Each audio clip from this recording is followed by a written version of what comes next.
"No arguing. Black bastards like you only cause trouble and act violently. Why are you even in this upscale residential park? Do you think you can roam here freely?" Crowley snarled, then slammed his elbow into Brian's neck, forcing his face onto the cold stone ground, all under the indifferent gaze of a shameless white crowd. A black man humiliated in an upscale park just for jogging. But when the shining FBI badge appeared, the whole space fell silent. The officer's face went pale. The man forced to kneel was the director of the Federal Criminal Investigation Unit. "Which state are you in? If you were treated like ass, would you stay silent or set the whole system on fire?" Early in the morning, the Central Park was still covered with a thin mist. People walking dogs passed across the grass. Some groups practiced yoga to soft music from their phones. No one paid attention to the black man in a gray hoodie and dark sweatpants jogging along the gravel path. Brian Hayes maintained a steady pace. His earbuds were in place, but no music played. His phone was safely tucked in his jacket pocket, and he carried no FBI badges in every usual morning run. He didn't want people to see him differently, though he was used to being watched with subtle, discriminatory eyes. A white woman walked toward him. When she was less than 3 steps away, she suddenly veered sharply aside, turning her face away, gripping her dog's leash tightly. Brian did not react. He was too familiar with this silent, cautious reflex. After running a few more meters, a shout rang out behind him.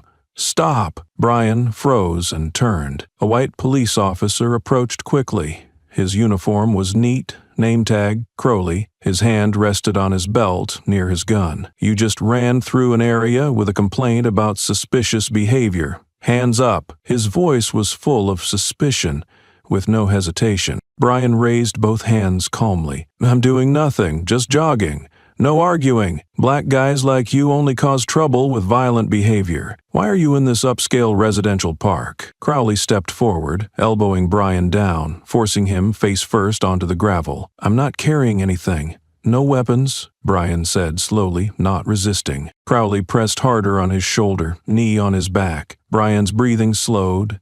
His face pressed close to the cold ground. He saw the shoes around him starting to stop. Some nearby people took out their phones, confused, whispering, but no one intervened. Not far, a white boy flying a kite with his father turned at the shout. He didn't understand what was happening, only saw a black man pinned to the ground in the park. He pulled out an old phone from his backpack and started recording. Crowley ignored his surroundings, his face flushed, eyes full of hatred. "Kneel properly, hands behind your neck," he yelled. Brian complied, eyes cold, not fearful. That calmness seemed to infuriate Crowley more.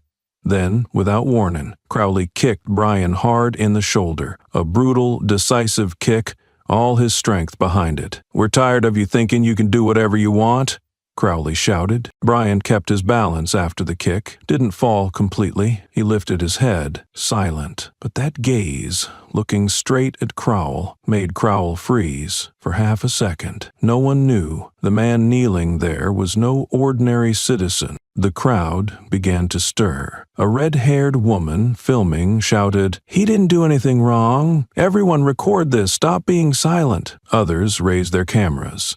Crowley turned back, face red, shouting, "Step back. This is duty enforcement.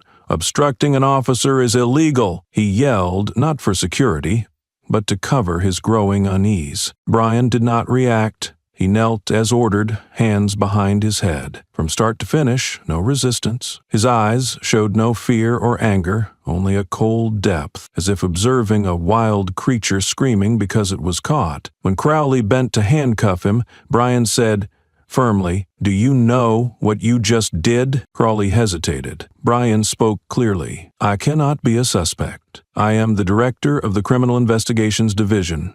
FBI. The space froze. The crowd silent. The red-haired woman stammered. "He's FBI?" A man whispered, "Oh my God, we just saw an officer kick an FBI leader." Others gathered, cameras raised, eyes shifting from anger to shock. Crowley said nothing for seconds. Sweat dripped from his temples. Instead of stepping back, he gave a forced smile and sneered, "You say you're FBI?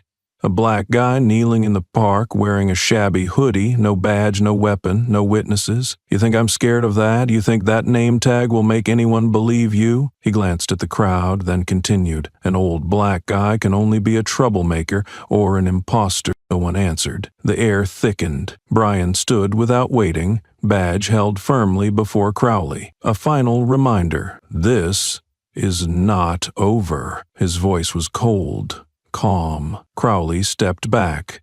The crowd did not disperse. The boy's phone kept recording. Brian said nothing. He reached into his jacket pocket and slowly pulled out a small, oval-shaped metallic object, shining silver. It was an FBI badge, clearly engraved with his name, Brian A. Hayes, Director, Criminal Investigations Division. He raised it to Crawley's eye level, his grip firm, steady, without trembling or showmanship. The badge reflected the morning sunlight sparkling amid the circle of people holding up phones to record. No one spoke. Even the wind seemed to hush. Crowley stood frozen, eyes locked on the badge as if it had just burned down the last remnant of power he clung to. A young officer nearby stepped back half a step. The others held their positions, but their gazes began to change. No one was laughing anymore. No one was mocking. "You?" Crowley started, but his voice choked. I didn't know. I thought you were—" He stopped, searching for supportive eyes, but there were none. His former comrades avoided his gaze. The word Fiat Buy was no longer just a symbol from an action movie. It was reality, and it just shattered the due process facade he relied on to humiliate a man. Behind the trees, a red-hailed woman filming shouted, "Oh my God, it's real! He's really FBI!" Her words immediately sparked a wave of whispers in the crowd. "We just witnessed a crime where the victim is one of the highest-ranking officials in the justice system," a middle-aged man murmured, voice trembling. The boy filming steadied his hands. His eyes no longer showed fear, but something else. Profound astonishment and a faint feeling of justice emerging for the first time. Brian did not react. He said no more. He simply stood up, unhurried, without threat. He put the badge back into his pocket, adjusted his cuff. His eyes slowly scanned the crowd, not judging, not seeking approval, but as a warning. Some lowered their heads. Some quietly turned off their cameras. But no one looked away. All eyes were fixed on the man who had just shifted from being humiliated to a figure who left the entire system speechless. Crowley dared not say another word. He stood stunned, hands still in the position to cuff. The handcuffs now seemed redundant, ridiculous. Sweat poured down his temples. No one touched him, but he knew from this day on he had lost everything. Brian walked away. He said firmly, "We will meet in court," without looking back. No rush. He walked as if he had rehearsed this moment thousands of times in his mind. But this time was different. This time, someone witnessed it. And with every step Brian took was an irreversible determination to bring everything into the light, even if that light forced the entire system to shut its eyes. However, Crowley was not to be underestimated. After Brian left, he smirked, thinking to himself, "You think my system will let you go? Just wait. I will drag you down to ruin and disgrace. Lose your position." Less than 12 hours after the incident in the park, the first video was shared on social media with the title, "A Black Man Kicked by a White Officer in Broad Daylight." At first, it was just another video among the countless angry content users often scroll past. But only a few hours later, when it was confirmed that the man assaulted was the director of the FBI Criminal Investigations Unit, everything exploded. Major news outlets immediately reported it, headlines flooding the screen in red. FBI director kicked by white officer in the park. Clips capturing Crowley's gaze upon seeing the badge. Brian quietly pulling out evidence, every detail analyzed like a living indictment. Within a day, the video amassed over 3 million views. Major platforms simultaneously pushed the news to their front pages. Comments poured in heavily, sharply divided into two opposing camps. One side claimed it was undeniable proof of systemic racial discrimination. The other side hesitated, citing reasons of unclear procedure. But support for Brian spread rapidly. That night, people began protesting in multiple cities. Human rights organizations, previously silent, suddenly issued statements demanding the immediate suspension of Officer Crowley and a comprehensive investigation. Some politicians awkwardly appeared on television, declaring the need to review law enforcement behavior. Others avoided the press, refusing to comment. Within the first 24 hours, an online petition calling for Crowley's suspension gathered more than 100,000 signatures. Such a response had never happened for a case without a fatality. However, a group still defended Officer Crowley, arguing that many black people were truly bad and deserved such punishment. Social media was always a double-edged sword. Every word was like a sharp dagger aimed at anyone famous and covered by the media. In his small apartment, Brian did not eat dinner.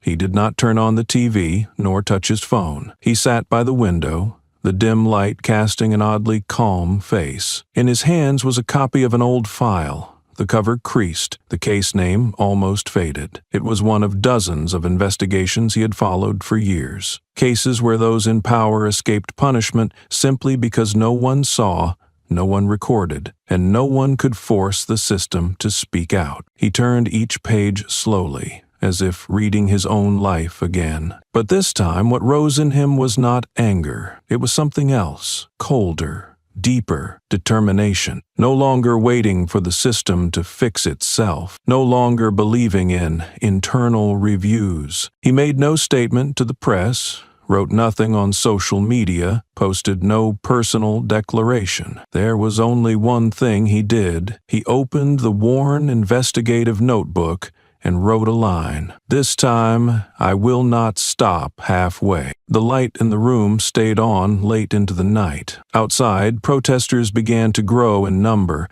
holding up signs demanding justice. No one knocked on Brian's door. No one called to urge him, but he knew time was running out. In the dark, he opened his laptop, not to check the news, but to write his first report. Request for internal investigation, the Crowley case, and related commanding officers. The next morning, Brian arrived at the Ridgepoint Police Department headquarters. His appointment had been confirmed by a secretary's mechanical voice. Captain Garrett will see you at 9:30. No one met him at the door. No escort. He walked alone down the long corridor, catching furtive glances from half-open office doors. A few officers who saw him quickly turned away. The polite nods he once received vanished as if they had never happened. Garrett's office was at the end of the hall. The door opened exactly on time. He rose from behind his desk, impeccably dressed in a buttoned-up white shirt with a gleaming steel watch on his wrist. Garrett offered a congenial smile and extended his hand. Director Hayes, it's an honor to meet you. Please accept our apologies for yesterday's incident. We are still verifying the fact. Brian did not shake hands. He merely nodded and sat down in the chair opposite.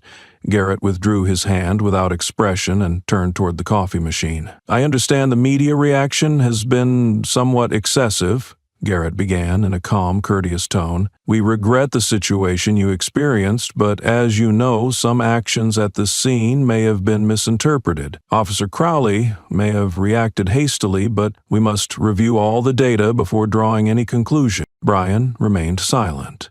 He produced a file from his leather satchel and placed it on the desk. Inside were a copy of the video clip, a sketch of the incident, statements from 3 witnesses, and still images of his FBI badge captured by independent cameras. I'm not here to demand an apology, he said.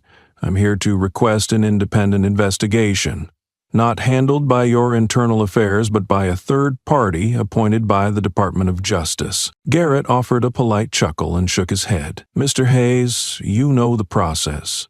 Cases like this are first reviewed by the Internal Conduct Review Board. Only if there's evidence of serious wrongdoing will we consider expanding the inquiry. Brian's tone remained steady. The video speaks for itself. Crowley not only used excessive force, he kicked a non-resisting individual and hurled insults without verifying identity. If I hadn't shown my badge, who knows where this would have gone? Garrett pressed his lips together and said nothing. After a few seconds, he leaned back and shifted his tone. You are FBI. We want to maintain interagency harmony. Stirring up the media could damage the reputation of the entire system. He emphasized each word. Sometimes what is legally right shouldn't be publicly amplified. Brian stood and gathered his file. He would not let Garrett take it. At the threshold he paused, turned back, and, his voice low and resolute, fixed Garrett with his gaze. Your silence is complicity. No one spoke. Garrett made no attempt to call him back. The door closed behind Brian, leaving an unshakable stillness. Immediately after leaving the precinct, Brian returned to his federal office on the 8th floor. Without stopping at reception or greeting anyone, he closed his office door, opened his laptop, and began a new document, compilation of Ridgepoint PD misconduct, request for federal investigation. He knew the system wouldn't self-correct. As a first step, Brian formed an independent fact-finding team of 3 trusted colleagues from the Criminal Investigations Division. No approval required, only righteous purpose. Over 2 days, they compiled every Crowley misconduct complaint from the past 8 years, civilian allegations, use of force reports, and quickly shelved internal affairs investigations. With no documented rationale, he went further, tracing complaints originally submitted to Captain Garrett's office, files that mysteriously vanished before reaching the review board. Brian emailed a senior DOJ legal advisor asking for the formal procedure to initiate an escalated investigation when local authorities refused to cooperate. 12 hours later came the reply. It's possible, if evidence shows command-level negligence or unauthorized interference with internal investigations. Brian refocused on that standard. Then a neutral data entry technician unaffiliated with any unit alerted him to a pattern. Over the last 3 years, every use of force complaint underwent editorial changes before official submission to Garrett's office. Metadata revealed edits by a specific group of accounts, all logging in via a proxy at the captain's command post. Reports were altered from excessive force to appropriate response, repeatedly naming Crowley among the officers involved. This revelation was the spark in dry tinder. As soon as Brian shifted the inquiry, several previously silent insiders reached out.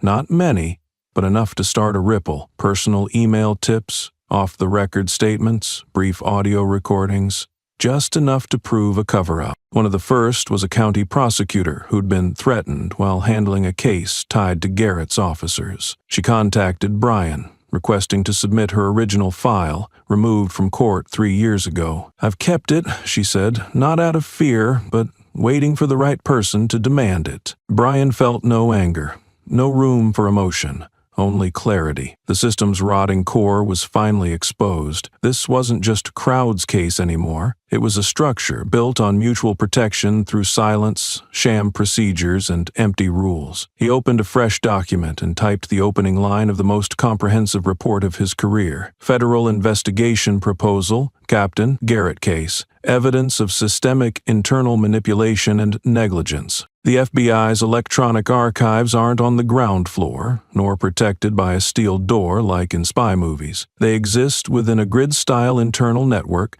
tiered by access level and 3-layer authentication. Brian sat alone at his workstation, entering a specialized code string he filtered by location, Ridgepoint. Next, use of excessive force. Suspended before conclusion. 8 prominent cases appeared. He opened them one by one. Case 1. A young black man arrested in a parking lot after police suspected theft. No evidence. A witness existed, but their testimony was altered. File conclusion, subject resisted. Case 3. A Latino man was shoved at a checkpoint, sustaining a spinal fracture. Conclusion, accidental. All records shared common traits, no video, no full audio, and final approval signed by individuals still in office. The 6th dossier made Brian pause longer. A shooting. The victim was a 50-year-old black man, unarmed, shot 4 times in front of his home. The report cited signs of resistance, but the wife's handwritten statement said her husband only opened the door after a loud knock. The file was closed 48 hours later, with no further investigation. The officer, Crowley. Brian sat motionless, not from surprise, but because it confirmed his darkest suspicion. Crowley wasn't an isolated phenomenon, but a cog in a machine that had run too smoothly for too long. He began taking notes, not on the computer, not via email, handwritten line by line, case codes, dates, anomalies, then stored in a separate folder.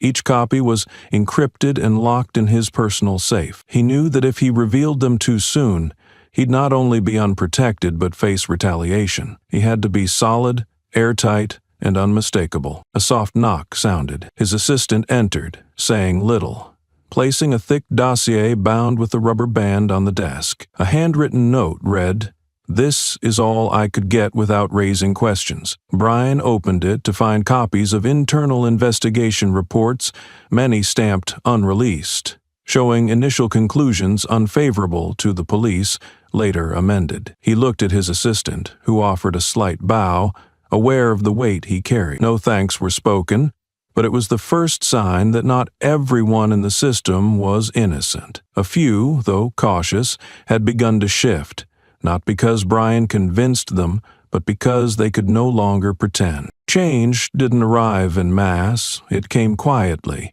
like doors closing one by one without a sound. Colleagues who once fought alongside Brian in complex operations now avoided his meetings. Emails once answered in minutes now lingered for hours without reply. When responses came, they were terse, busy, will review later. A chance check of the internal meeting schedule revealed a closed session among senior supervisors about his organized crime investigation proposal. His name was absent. When he inquired, his superior replied flatly, "Just a technical meeting, not related to your work." A technical unit that once extracted old data also refused. Reason? New regulations require approval from 2 leadership levels. Brian didn't ask further. He understood. This wasn't a process change, but an unspoken signal. In a short hallway near the federal conference room, he encountered a former partner from a kidnapping case 6 years ago. Asked about an old archive record, the colleague whispered, "I don't want to be transferred," then hurried away. Brian stood alone, sensing that the distance between them was measured not in feet, but in growing fear. He felt neither surprise nor anger. The fissure existed long before him.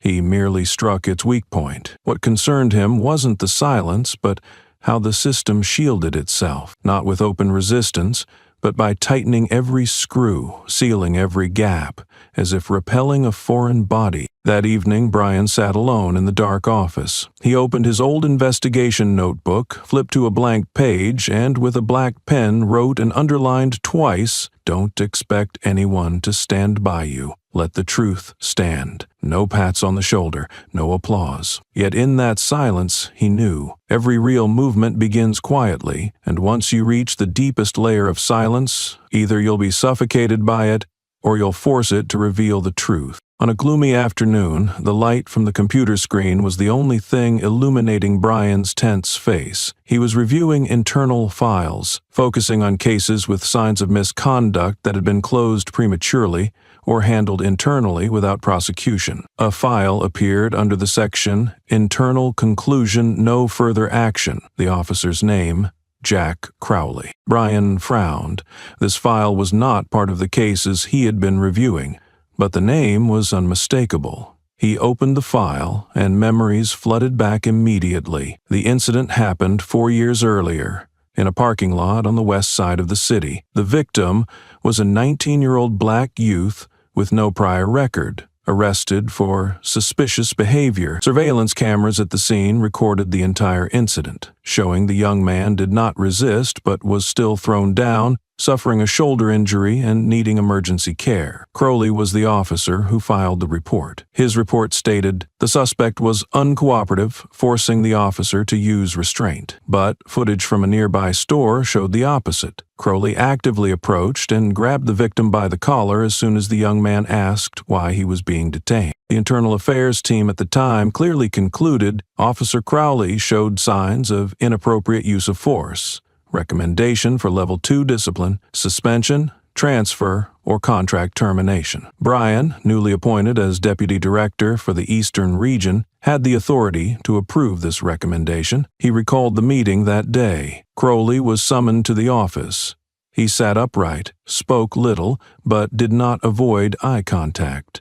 When questioned, he offered no excuses or blame. He only said, I overreacted. I recognize my mistake. I am willing to undergo retraining. Brian, a believer in second chances, especially for young officers without prior disciplinary records, noted in the file, insufficient grounds for permanent dismissal. Recommend warning and behavior monitoring for 12 months. The discipline was reduced. Crowley retained his position and only participated in a week-long retraining course. At that time, Brian did not think much of it. He believed his act of forgiveness was a long-term investment in maturity. Crowley was seen by some superiors as tough, principled, but willing to learn. Those words led Brian to give him a chance to turn around. Now, reading every line in the file again, Brian felt no anger, but the disappointment was like a silent cut. He did not need anyone to point out that he had once pulled Crowley back from the edge, and now that same man was the one who forced him to kneel in the park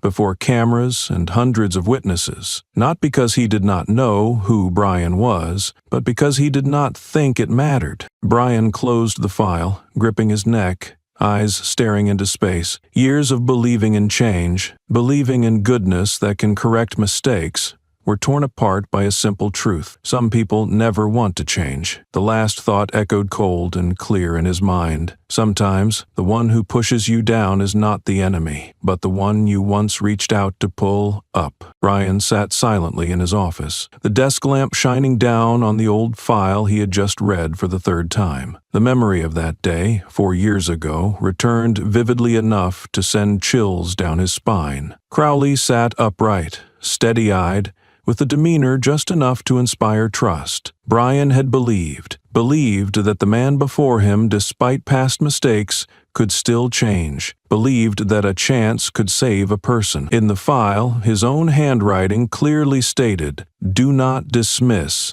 Retrain and monitor performance for 12 months. Now, that very file had become evidence against him, not in court, but in the battlefield of conscience. He thought of the things never written down. If he had chosen differently that day, if he had not believed, not forgiven, would today's events have happened? Would Crowley have had the chance to repeat his behavior, an escalated level, and if so, who were the victims afterward? How many people had suffered, kept silent, never recorded in any reports, simply because the system was not transparent enough? Brian did not know, and that was what made him restless. Not because of the mistakes, because he might have contributed to their continuation. But he did not let himself drown in regret. He refused to slip into the easy feeling of excusing himself.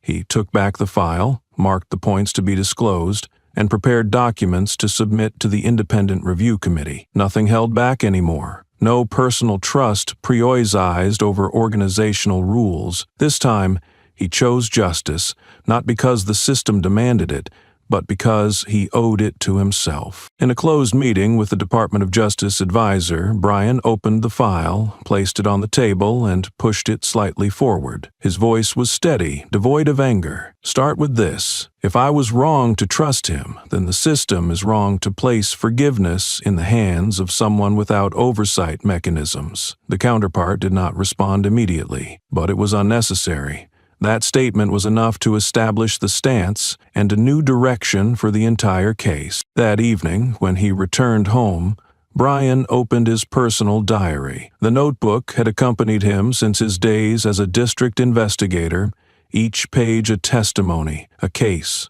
a torment. He flipped to the last blank page and wrote a line. "I forgave you then, but I do not forgive this time." No erasures, no corrections. The letters slanted, heavy like an internal verdict. Then he signed the request to reopen Crowley's disciplinary file. It was no longer just part of a new investigation, but the first step for him to reach the ultimate truth. Despite facing the consequences of what he once believed, Brian knew well this was the only way for the truth not to be forgotten again. The invitation came on a Monday morning, through a mutual acquaintance within the Department of Justice. The intermediary emphasized that Garrett wanted to de-escalate tensions and hoped for a conversation between two longtime colleagues. No official documents, No internal meeting schedule, just a private meeting under the guise of reconciliation. The venue chosen was a small hotel located on the west side of the city, discreet,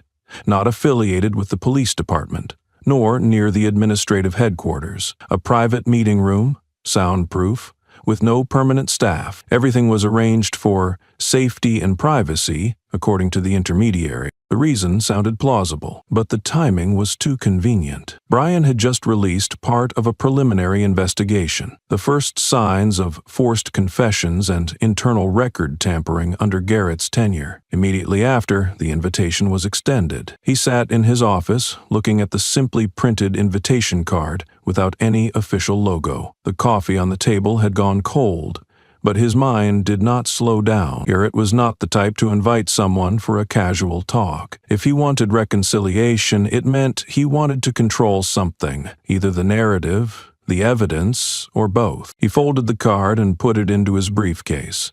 Then he called only one person, Julia Kern, an independent investigative reporter who had accompanied him in exposing 2 high-level corruption cases. No greetings, no beating around the bush. Brian said plainly, "I need you to plant recording devices. Disguise them well. Send your people to the hotel 10 minutes before me." Julia responded shortly. "How many angles?" 4. Priority on his face and the equipment he carries. The call ended. No further explanation needed. She understood. And Brian knew well the game had begun. The next morning, Brian arrived on time, without bodyguards or lawyers. Simple attire. White shirt, dark trousers, no badge. To an unsuspecting eye, he was just a middle-aged official trying to maintain professionalism amid a media crisis.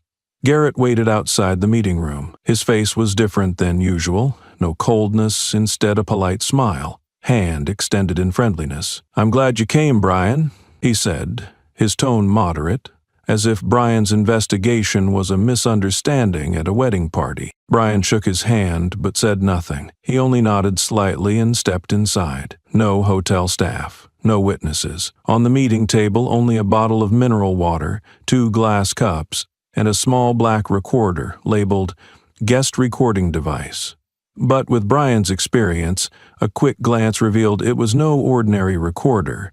It was a specialized device. Smaller, equipped with directional microphones, often used in special negotiation. Garrett gestured to sit. He poured water and pushed a glass toward Brian. His voice remained gentle and calm. "I just want us to find a way so no one gets hurt further. The media is blowing things out of proportion, internal chaos.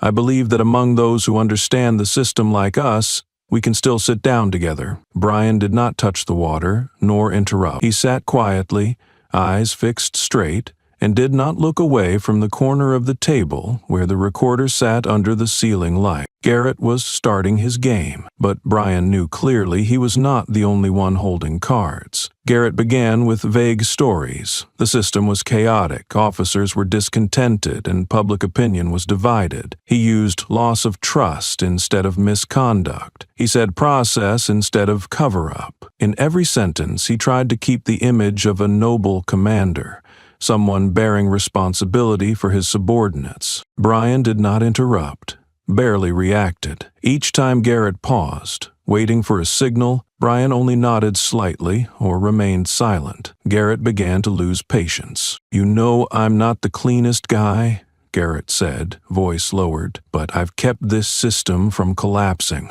one way or another. You've done the same, haven't you?" Brian looked up. "I never falsify testimonies." Garrett chuckled lightly, showing no sign of hurt. "Sometimes tearing up a piece of paper saves a life. I'm not ashamed of that." A pause. Then he changed his tone. "I hear you have some recordings from old investigations, things unverified. If made public, they'd ruin a lot. Not just me, but you too." That was when Brian knew he was right.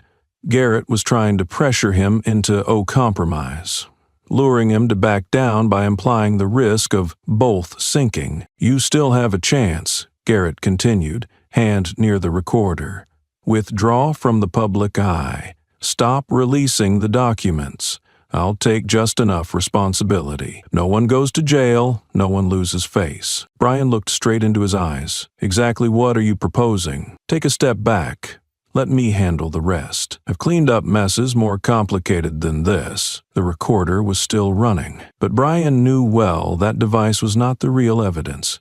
Behind the meeting room door, in the third-floor hallway, 2 reporters from Julia Kern's team monitored via special signal receivers. Another, disguised as room service staff, had placed a tiny camera on a water bottle atop the fridge in the corner. They had recorded everything.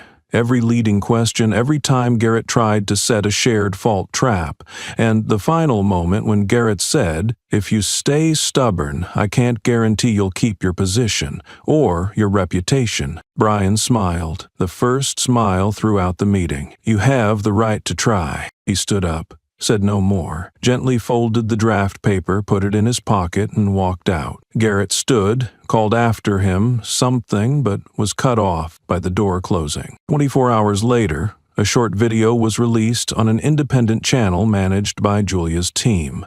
The clip was brief, just over 3 minutes, but clear enough to show Garrett fabricating reconciliation, coaching testimony, and secretly threatening. The closing narration was Julia's. "When the system tries to disguise threats with a gentle voice, we need someone who won't respond but expose it." Garrett watched the news in his office. His face turned pale. For the first time, he did not pull out his phone, did not call anyone, did not order a media counterattack. He just stood still. Because for the first time in his life, he was caught on camera while losing control, and he knew he was no longer in command. After the identity of the boy filming was revealed, a fierce wave of debate erupted. The local police found themselves on the defensive. Every social media post was now tagged with the name Ridgepoint as a symbol of justice's failure.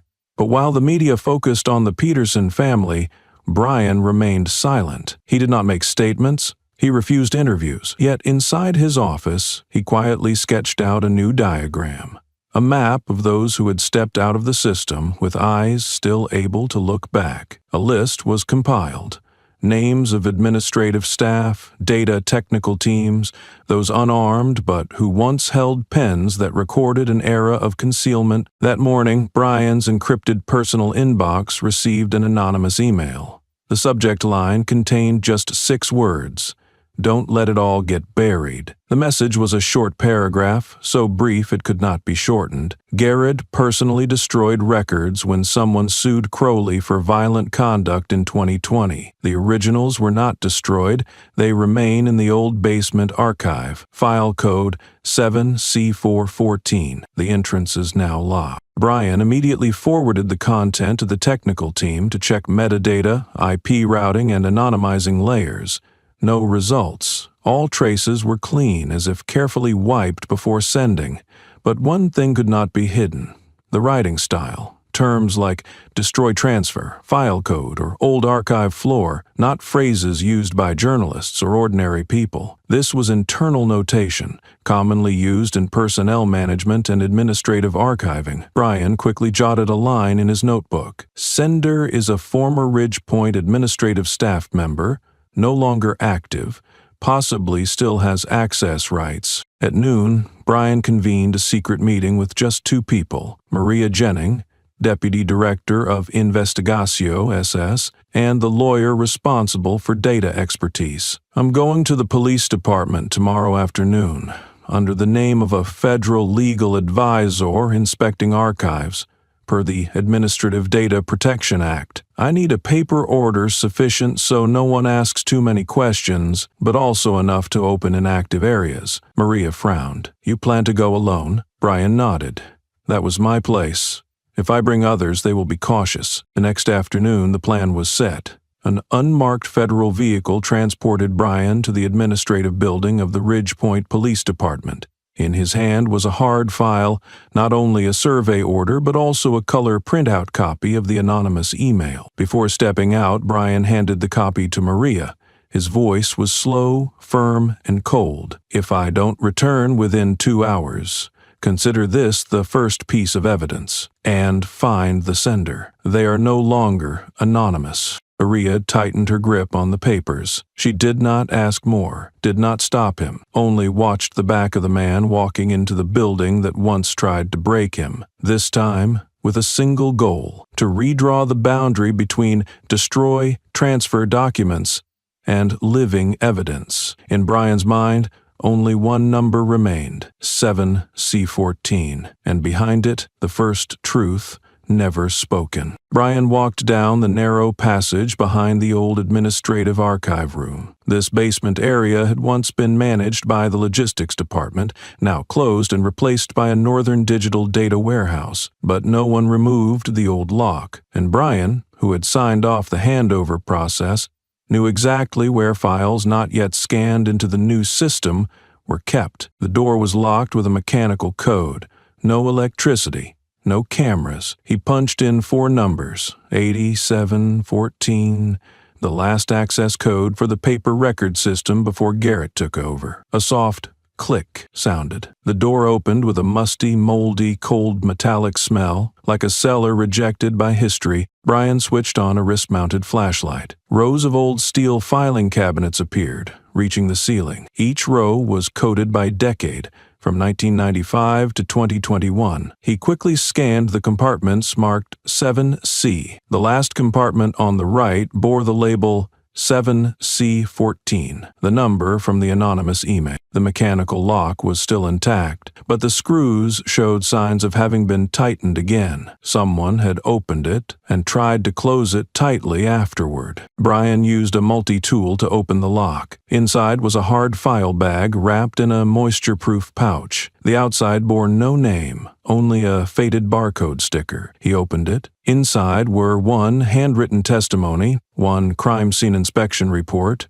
3 color photocopied pages with faded text, and most importantly, a silver external hard drive labeled archive_B17. He carefully rewrapped everything and put it into an anti-jetic cloth bag he had brought, but as he turned to leave, his flashlight beam swept across the ceiling, revealing a tiny camera in a dark corner, almost covered by dust. Brian froze for half a second. That camera was not part of the old archive system. It was a temporary surveillance camera, used for unofficial internal monitoring. Someone knew, or was watching. Without changing direction, he continued out, locked the door as before, exiting the basement, passing through the old logistics corridor, and back into the administrative area. Outside, a young officer stopped him and checked his papers. Brian showed his federal ID and access order. The officer glanced over, then nodded, but his eyes betrayed suspicion. "We were not informed anyone was going to the basement today." Brian smiled. "The basement is not part of the regular report. It's a place meant to be forgotten,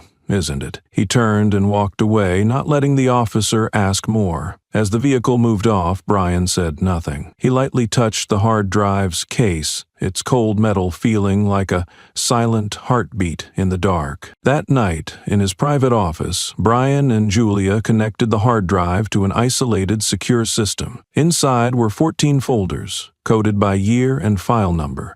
Some files were corrupted, but most were intact. Especially one never-before-published CLI, recording the interrogation of a black youth in 2020. No lawyer, no transcript, and Garrett's voice, clear in the recording, "You better talk or I'll make your mother stand outside the hallway all night." Brian clenched his fists tightly. Beneath 5 years of dust, a part of the truth had finally surfaced, and it did not need to be adjusted with any fancy words. An invitation arrived on Monday morning via a mutual contact at the Department of Justice.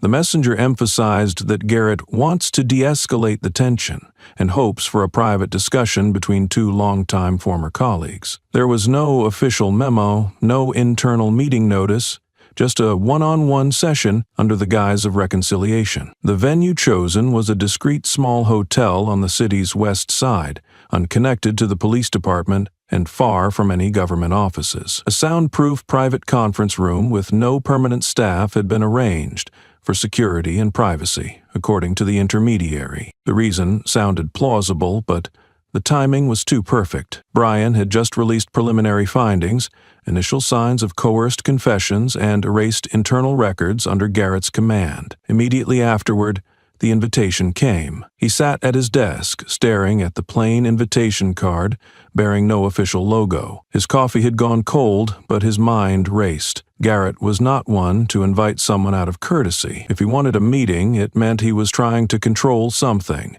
Either the narrative, the evidence, or both. He folded the card, slipped it into his briefcase, then called exactly one person, Julia Kern, an independent investigative reporter who had collaborated with him on 2 high-level corruption exposés. Without greeting or small talk, Brian said, "I need you to plant recording devices. Conceal them thoroughly. Send your team in 10 minutes before me." Julia replied tersely, "How many angles?" 4. "Prioritize his face and any equipment he brings." The call ended. No further explanation was needed. She understood, and Brian knew the game had begun. The next morning, Brian arrived precisely on time, unaccompanied by bodyguards or lawyers. He wore a simple white shirt and dark trousers, with no badge displayed. To any unobservant bystander, he looked like a mid-level official trying to maintain professionalism amid a media storm. Garrett stood outside the conference room door, his expression uncharacteristically warm, greeting Brian with a courteous smile and an outstretched hand. "I'm glad you came, Brian," he said in a measured tone, as though Brian's investigation were merely a misunderstanding at a wedding reception. Brian shook his hand, but said nothing, merely nodded and entered. There were no hotel staff present, no witnesses. On the table sat only a bottle of water, 2 glasses, and a small black recorder labeled Guest Audio Service. Brian recognized at a glance that it was no ordinary recorder, but a specialized device, compact, with directional microphones, typically used in special negotiations. Garrett gestured to a chair, poured water, and pushed a glass toward Brian. In his calm, composed voice, he said, "I just want us to find a way to avoid further harm. The media is overblowing this. The department is in chaos. I believe that, as insiders, we can still sit down and talk." Brian did not touch the glass or interrupt. He sat still, eyes fixed on the recorder's location under the overhead light. Garrett began his opening gambit, speaking of general issues: a fractured bureaucracy, disgruntled officers, and a divided public. He used terms like damage to trust instead of misconduct, and process instead of cover-up. In every sentence, he painted himself as a noble leader, bearing the burden for his subordinates. Brian remained silent, merely nodding occasionally, never reacting. Frustration crept into Garrett's voice. "You know I'm not squeaky clean," Garrett admitted in a lower tone, "but I've kept this system from collapsing one way or another. You used to do the same, didn't you?" Brian looked up. "I've never torn up a sworn statement." Garrett smiled, unbothered. "Sometimes ripping up a piece of paper saves a life. I'm not ashamed of that." A pause followed before he shifted tone. "I hear you have some unverified recordings from past investigations. If released, they'd ruin a lot of people. Not just me, but you as well." That was when Brian knew he hadn't misjudged Garrett's intent. He was being pressured to compromise, lured into backing off by the threat of mutual destruction. "You still have a choice," Garrett continued, hand inching toward the recorder. "Withdraw from the public eye. Stop publishing documents. I'll take just enough blame. No one goes to jail. No one loses face." Brian stared directly at him. "What exactly are you proposing? Step back and let me handle the rest. I've managed worse crises than this." The recorder kept running, but Brian knew it wasn't the real evidence. In the hallway on the 3rd floor, 2 of Julia Kern's reporters monitored via specialized signal receivers. Another, disguised as room service, had planted a tiny camera on the water dispenser in the corner. They captured every coaxing phrase, every implication of shared guilt, and the pivotal moment when Garrett warned, "If you persist, I can't guarantee you position or your reputation." Brian cracked the first smile of the meeting. "You have the right to try." He stood, folded his notepad without another word, and walked out. Garrett called after him, but the door closed mid-utterance. 24 hours later, Julia's independent news channel aired a short clip, not much over 3 minutes, but clear enough to show Garrett feigning conciliation, coercing, and threatening. The segment ended with Julia's commentary. When a system masks threats in soft tones, we need someone who won't respond in kind, but expose it. Garrett watched the broadcast in his office, his face drained of color. For once, he did not grab his phone, call for a rebuttal, or order a media offensive.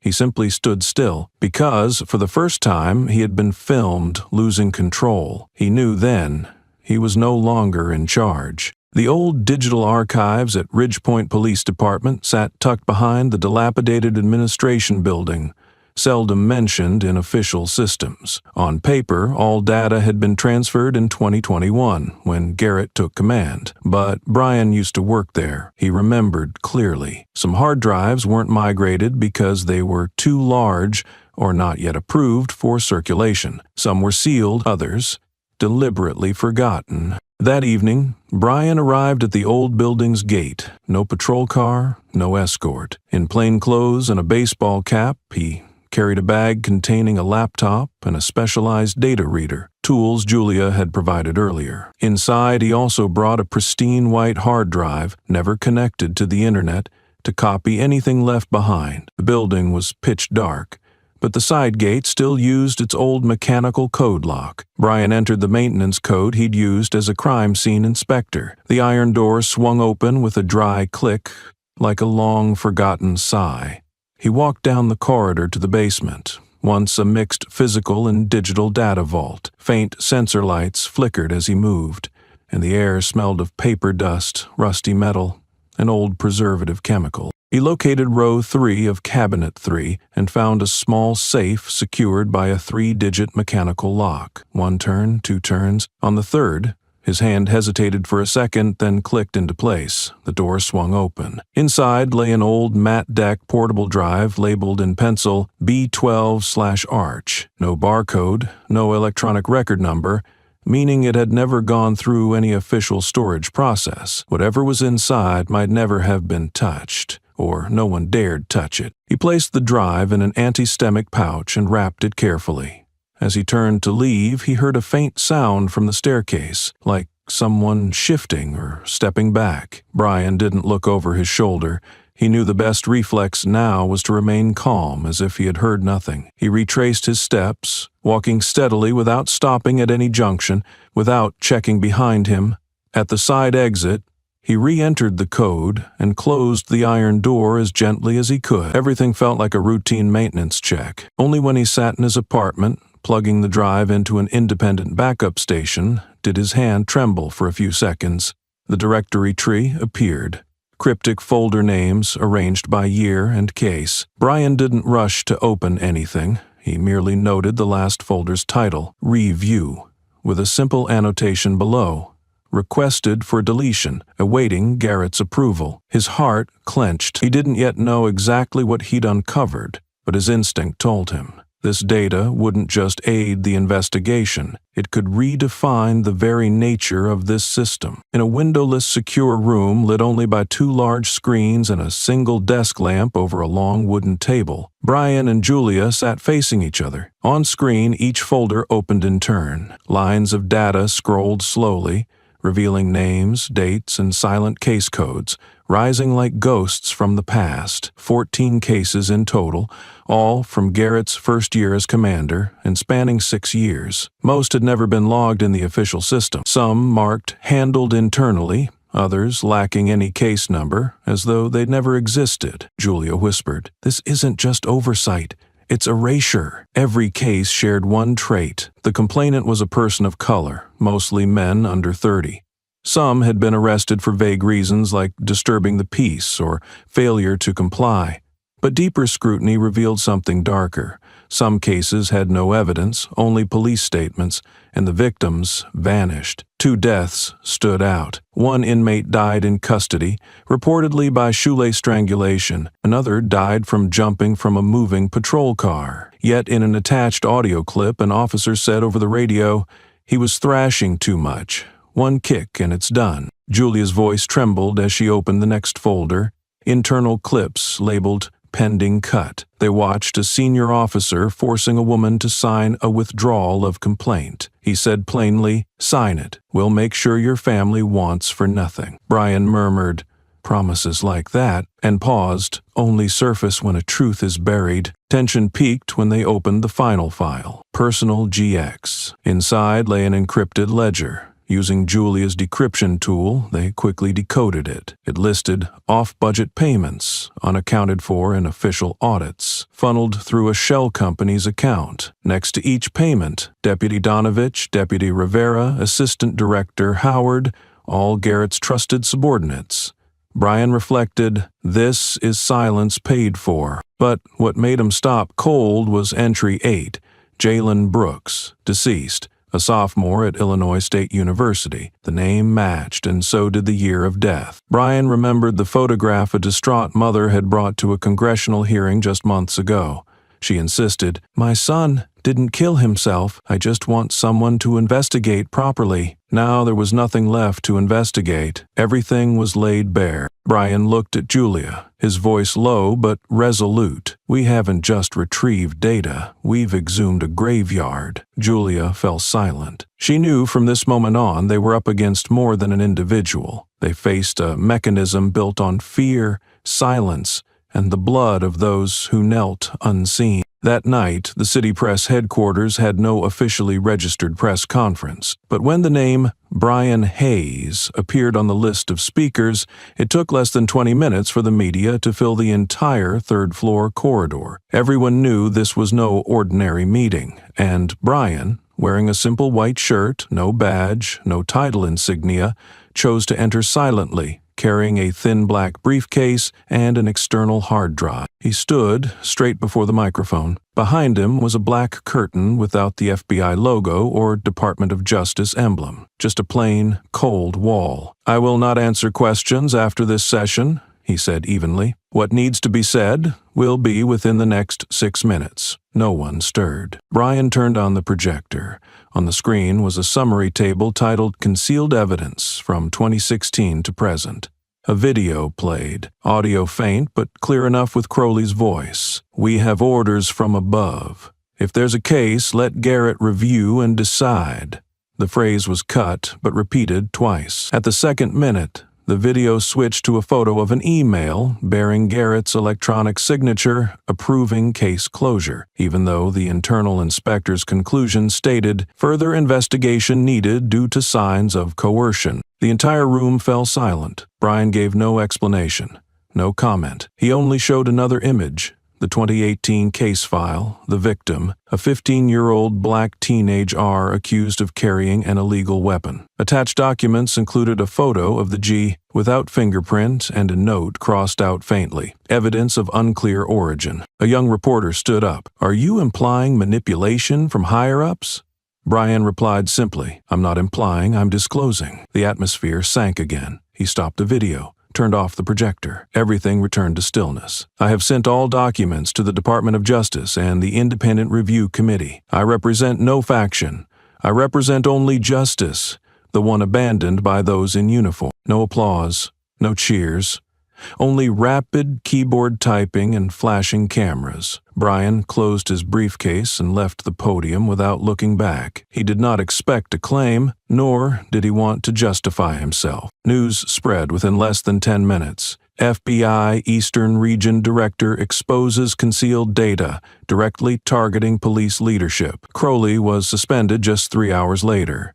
Garrett immediately called a private meeting, but public opinion was out of control. For the first time in many years, a link in the security system was unmasked, not by the press, nor by an outside organization, but by someone within. Brian drove home. He did not turn on the radio, did not check his phone. He just sat behind the wheel, hands clenched, thinking of two things. The truth had begun to be revealed, and the system would not stay silent. That same night, the city police office posted a suspension notice for Jack Crowley. The brief message read, "Suspended from duties pending internal investigation. effective immediately. Before public opinion cooled, Garrett was pulled into the storm. On television, he answered interviews with a confident tone. "We have never overlooked any violation if there was clear evidence." But behind the scenes, Garrett urgently convened a closed meeting. For the first time, some senior officers refused to attend. Bryan said nothing more after the press conference. He only sent 3 emails, one to the Department of Justice, one to the Internal Oversight Committee, and one to the independent inspection body he had proposed to establish. He attached all released documents, plus unrevealed parts, a list of cases halted during Garrett's tenure as regional supervisor. The first response came from the Department of Justice. "We have assigned a special assessment team which will arrive on site within 48 hours. The system started moving. A temporary inspection team was sent to take over access to the record management system at the local police department. They carried orders to collect data and independent backups. Garrett angrily protested, claiming interference with administrative autonomy, but no one defended him. No objections were recorded in the meeting minutes. In his private office, Bryan maintained the habit of handwriting. On the whiteboard hung beside the window, he erased all case names. Now only 2 words remained, written in bold black ink, underlined in red: Garrett and complicity. A young assistant entered, placing an anonymous envelope on his desk. Inside was the printed 2018 budget, with strange expense items: costs for internal security maintenance, unclear recipient reimbursements, and a data confidentiality fee signed by Garrett himself. Bryan opened his laptop. He created a new folder named core_root. All evidence was sequentially uploaded, the first encryption layer marked by the dates of suddenly stopped investigations. He knew the big blow had not yet come, but the system was starting to crack, and when it cracks, no one will be fast enough to patch it up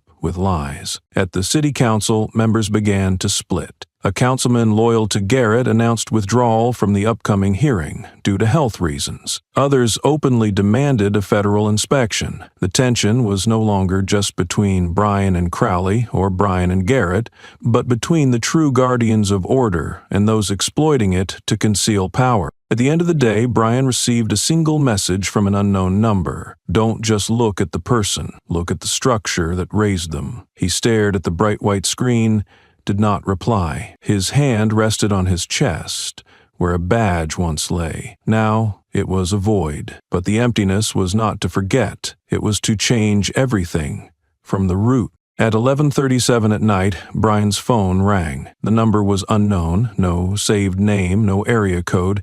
He was about to ignore it, but the ringing wouldn't stop, as if the caller knew he was still awake. He answered before he could speak. A hoarse, broken male voice, breathless from running, came through. "I can't sleep.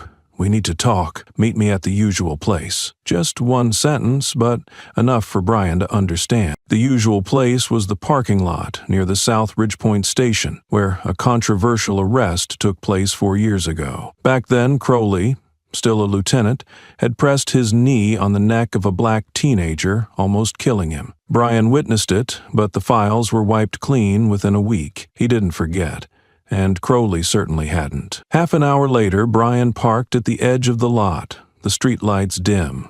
No cameras. A silver sedan was parked 2 spaces away. The door opened. Crowley stepped out.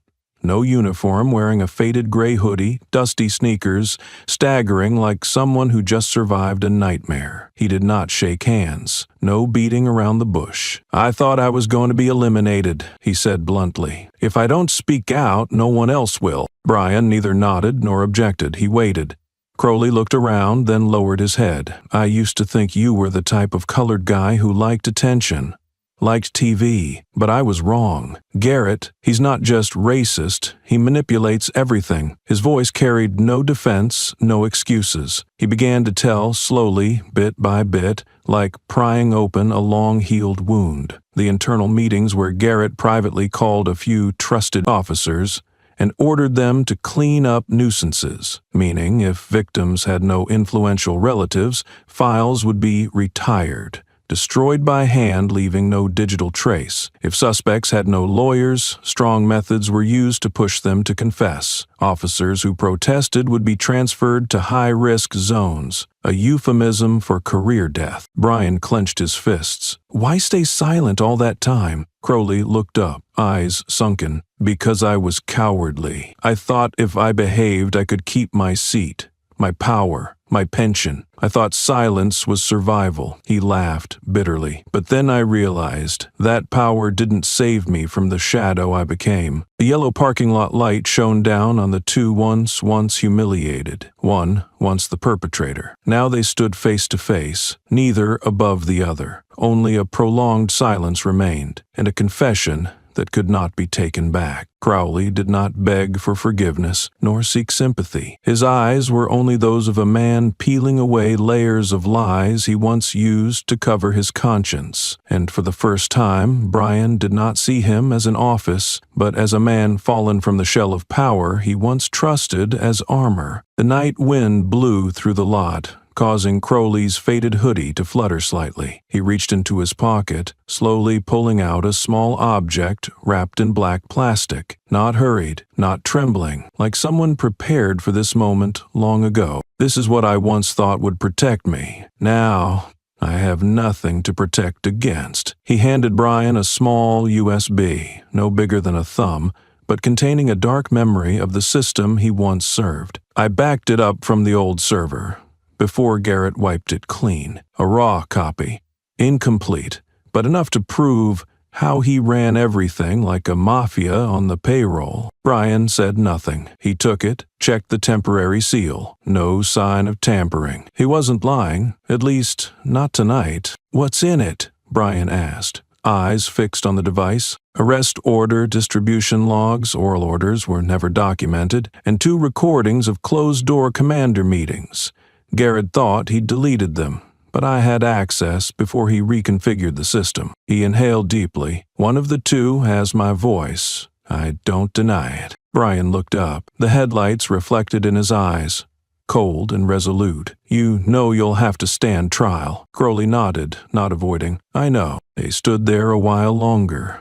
Neither moved. Brian placed his hand on Crowley's shoulder, not a gesture of forgiveness, but a final act, before stepping out of the darkness. At dawn, Brian arrived at the secondary secure office, where he stored sensitive data outside the federal system. Julia, his trusted partner, brought the offline decoder. Together, they plugged the USB into the isolated system. Data slowly appeared, folders of order notes, file codes, secret meeting schedules, and several audio clips. One recording of Garrett's voice rang out clearly. Don't let the death of an unknown kid ruin the whole unit. If necessary, transfer files, force confessions, and clean it up. Don't let people dig everything up just because of a stray black kid. Julia looked up, pale. He confessed on tape. Brian didn't reply.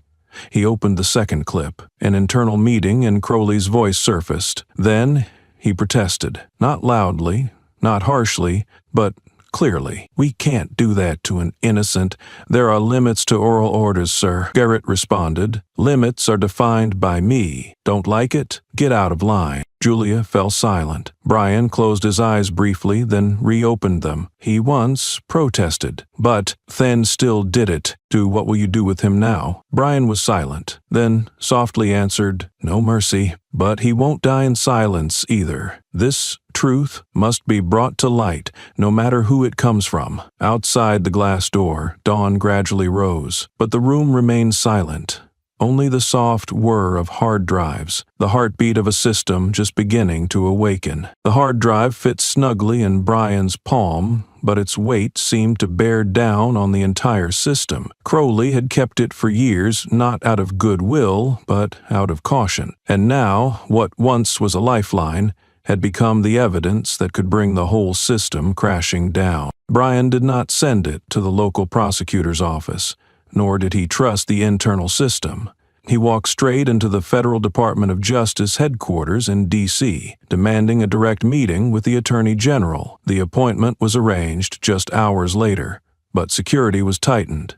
No one wanted this case to leak before official action was taken. In the closed meeting room, there were only 3 people: the Attorney General, a legal assistant, and Brian Hayes. He opened the metal box, took out the hard drive, and placed it on the table without saying another word. The Attorney General was a middle-aged Wama with graying hair at the temples and a calm, even voice. She did not ask Brian where he got it from. Instead, she opened the files, scrolling through folders labeled Interrogation Correction 4/2019, Off the Books Funding, Confidential, Report Deletion Order, in What do you want? She asked bluntly. Brian looked into her eyes, unwavering. Arrest Captain Garrett. Search his entire office within 48 hours, and I need an independent investigative unit, unrelated to any local agency. If you agree, I will hand over everything. She sat silently for about 10 seconds. Outside the frosted glass window, afternoon sunlight still shone,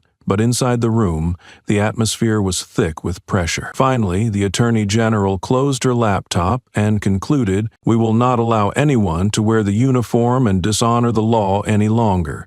Garrett will be treated as a suspect, not a commander. You hand over the hard drive to us, and from now on, you will have full legal protection." Brian nodded, without smiling or showing relief. He knew this was only the beginning of a new phase.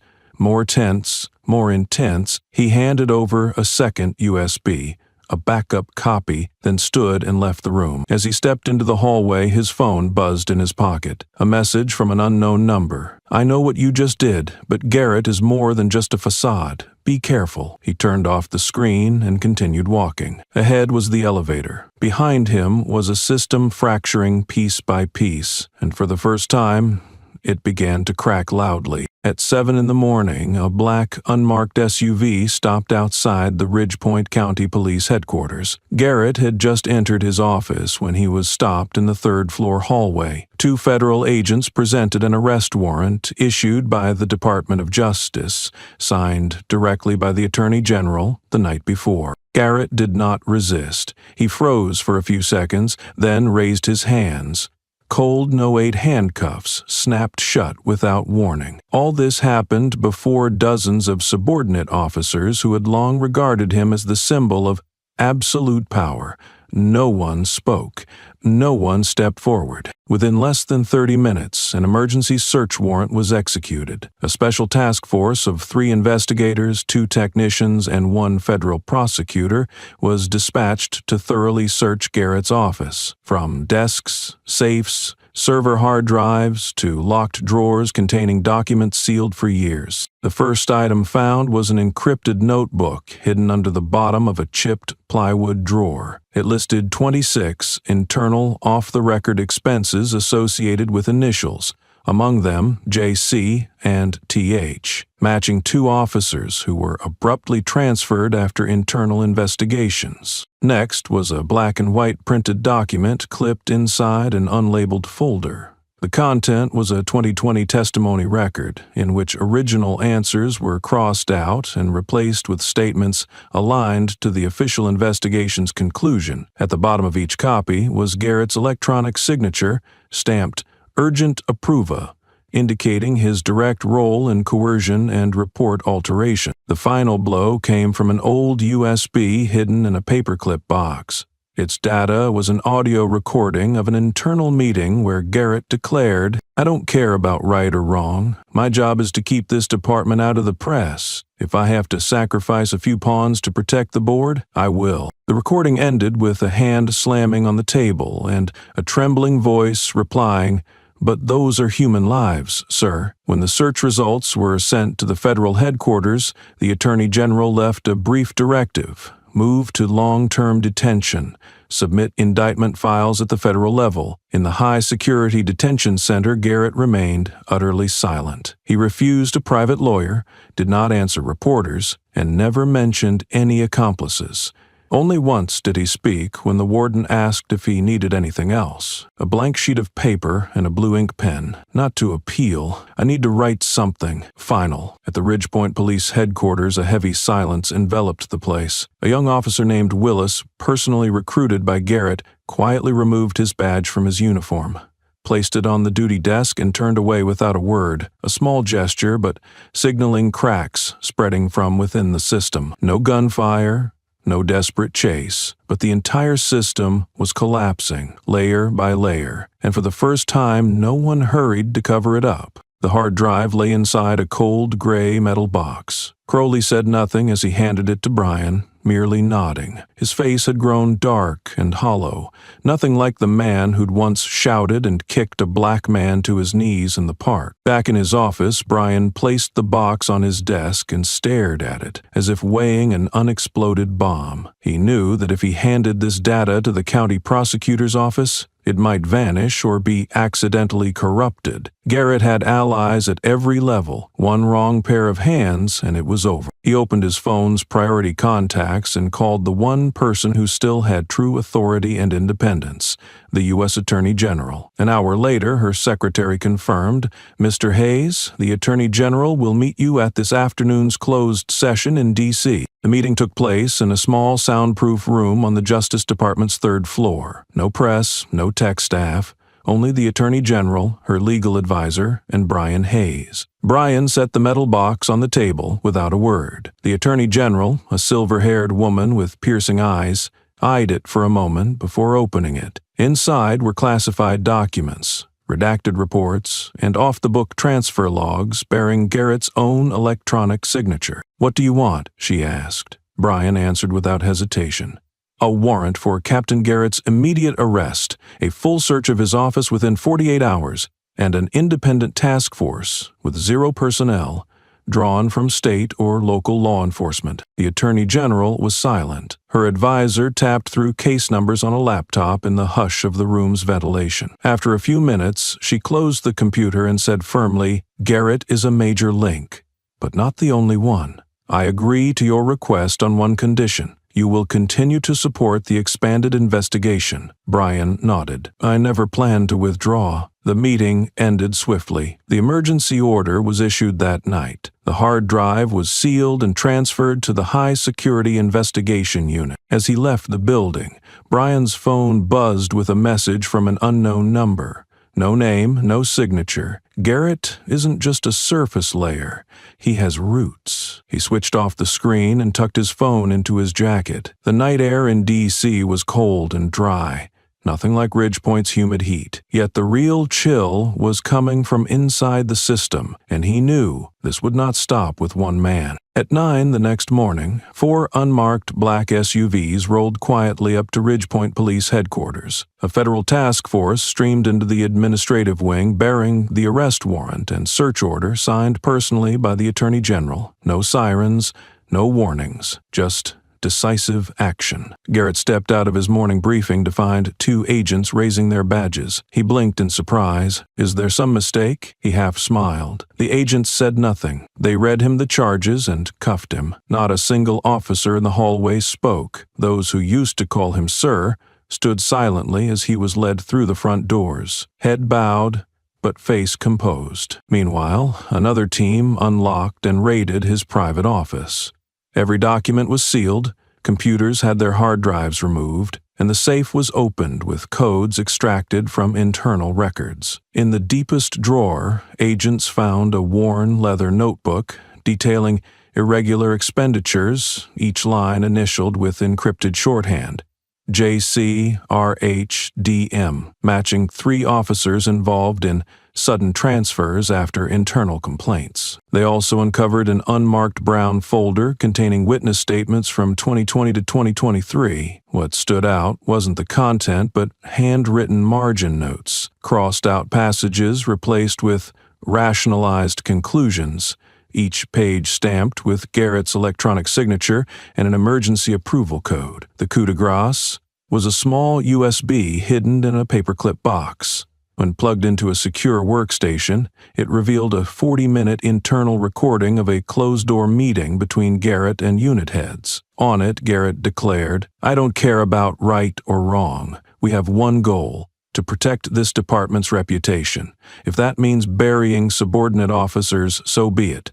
so long as my position is safe. A trembling voice interjected, "But what if someone dies, sir?" Garrett replied coldly. Then we find new witnesses. The audio was encrypted, but a typed transcript matched every word. When the evidence reached the federal office, Brian was summoned to authenticate it. He glanced at the recordings and said simply, "This is the part that Crowley wouldn't dare keep." In federal custody, Garrett refused a private attorney. When asked if he wanted representation, he answered, "I don't need protection. I just need paper and pen." That afternoon, Ridgepoint PD issued an internal memo.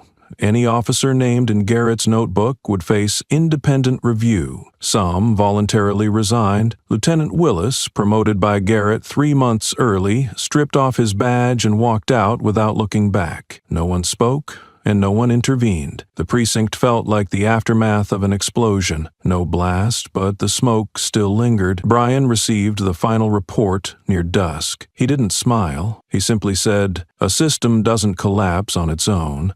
It rots in place and waits for someone to strike its breaking point." The South Ridgepoint Community Center had never been this full. Plastic chairs pressed together in rows, hushed conversations blending with the soft tapping of phones. Nobody knew who organized this meeting or who the speaker would be, yet people still came, some out of curiosity, some with angry glares, and others, elderly faces sitting silently, hands folded in their laps as if waiting for something long lost to return. Brian knew nothing of this gathering. He was at the office, buried in newly opened files concerning 3 city council members. An ordinary D, why unaware that his own mother, Eleanor Hayes, had quietly signed up to speak. Eleanor had taught at public school No. 12, deep in the predominantly black neighborhood where children received hand-me-down textbooks for Westist, Ridgepoint. Over 30 years, she had spoken up repeatedly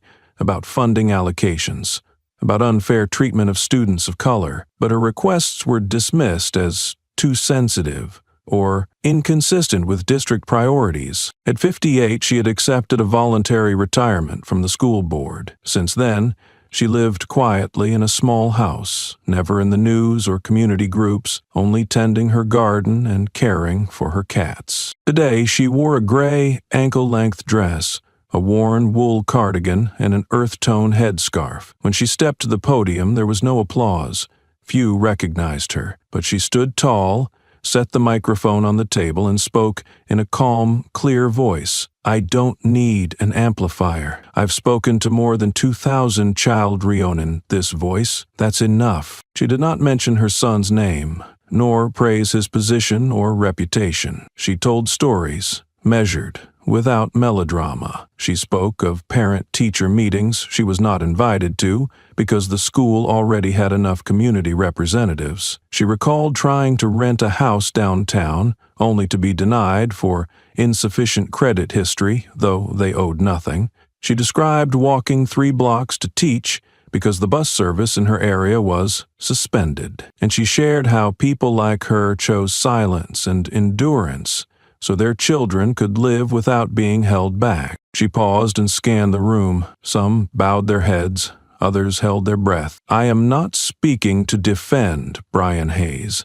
she said. "He is grown and knows how to stand. I speak for the generation forced to kneel, for the children told, 'Be quiet, endure, so you can stay in school.'" No one interrupted, no one dared. "If my child kneels," she concluded, "he kneels because his dignity was violated. But when he stands, I want the world to know he carries a generation that was made to bow." Her words did not thunder, but they resonated and spread. Someone stood and applauded quietly, then a second, then the entire hall. Not for the speech itself, but because they realized some truths, if unspoken today, would remain buried under history's dust. The next morning, a sophomore journalism student who sat in the back row uploaded a 6-minute, unedited clip of Eleanor's talk online, noting simply that there was something in her voice I couldn't look away from. No effects,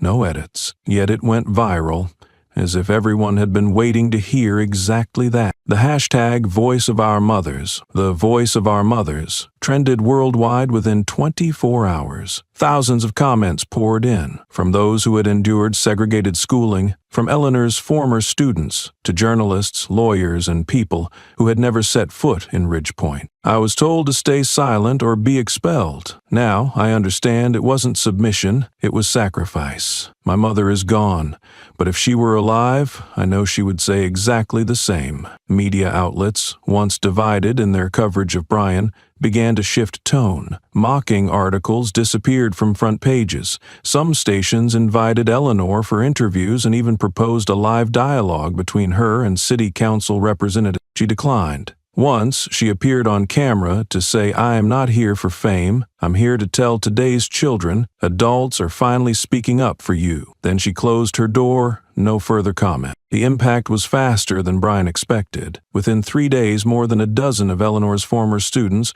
wrote letters to the FBI recounting injustices they'd witnessed, from blocked job opportunities and rigged juries to being forced to withdraw complaints against police. Local activists seized the momentum to push for transparency bills on disciplinary records. Teachers of color organized a symposium titled Teaching in Darkness, Speaking in Light. Brian learned of this not from the press but from Melissa, his close colleague, who sent him the video with a message. "You need to see this, not to fight, but to remember why you started." Alone in his office, he watched every second. There was his mother's voice, steady, uninterrupted, needing no agreement. It was nothing like the hearings he'd led, no charts, no printed evidence, just an undeniable truth. Generations had been silenced for too long. When the clip ended, he did not leap to his feet or make any calls. He opened his notebook, turned to the first blank page,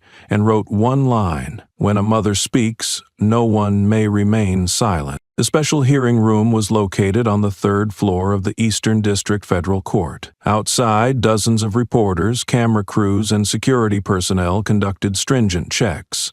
Inside, the seats had been fully occupied early.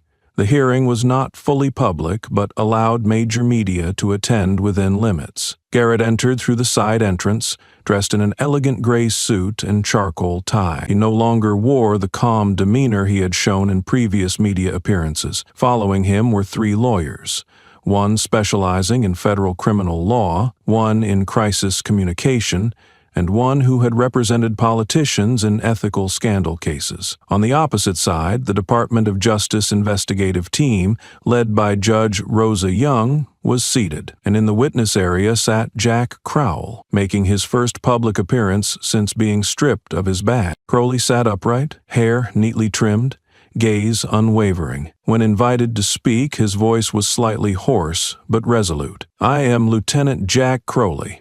Served at the Ridgepoint Police Department for 12 years. I am here to speak about what I have done and who ordered me to do it." The entire room fell silent. Crowley did not beat around the bush. He recounted how Garrett assigned tasks to handle sensitive cases, forcing witnesses to sign blank statements, instructing changes in internal report testimonies, and selecting compliant investigators to manage cases involving police violence. "I do not see myself as a victim, but in a system where every exit is locked by the same person, I had no choice." The Department of Justice lawyers did not interrupt. They allowed Crowley to speak fully. After his testimony ended, technicians presented a series of evidence extracted from Garrett's hard drive, a collection of encrypted documents related to internal data manipulation, along with recordings of secret meetings where Garrett gave direct orders. FBI data experts, assigned by Brian Hayes, presented timing analyses, correlating unusual changes in files with meetings between Garrett and his close officer group. A large timeline was projected. The edited reports matched exactly with private meetings between Garrett and key officers. Included was a 2021 case involving the death of an unarmed black youth, originally concluded as a control accident. but later altered to self-inflicted injury. A financial expert presented a series of transactions from internal funds transferred into shell company accounts with indirect shares owned by someone with the initials CW, matching Garrett's family records. Each presentation was concise and factual, providing only data, timing, and attached documents. The atmosphere shifted. Some hearing board members who had previously silently flipped through papers now began taking notes. Some whispered to their assistants. Some frowned when viewing charts overlaying money flows on personnel transfer maps. That silent shift was more significant than any declaration. Garrett sat opposite, maintaining a cold expression, but his jaw began twitching repeatedly. An uncontrollable habit when under pressure. By the session's end, when Crowley was asked to leave the witness stand, the room remained silent. No applause, no words, but clearly a part of the truth had escaped the stone wall the system had tried to hold firm. The hearing resumed in the afternoon with a completely different atmosphere. If the morning had been a moment of data, confessions, and silent shock, the afternoon was when Garrett's lawyers unleashed their main weapon, media counterattack and the race card. The first to stand was Jordan Wexler, a veteran lawyer who had advised over 10 politicians embroiled in scandals.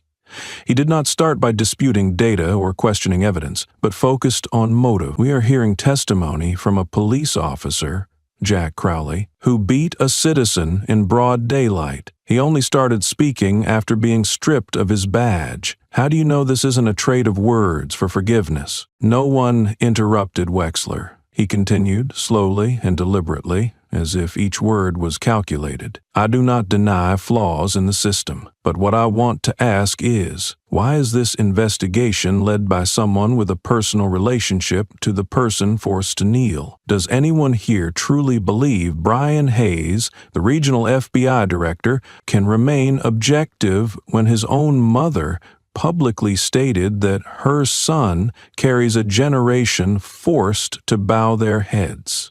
That is not the words of a public servant. That is the words of an activist. The hearing council stirred slightly. Some reporters took notes faster.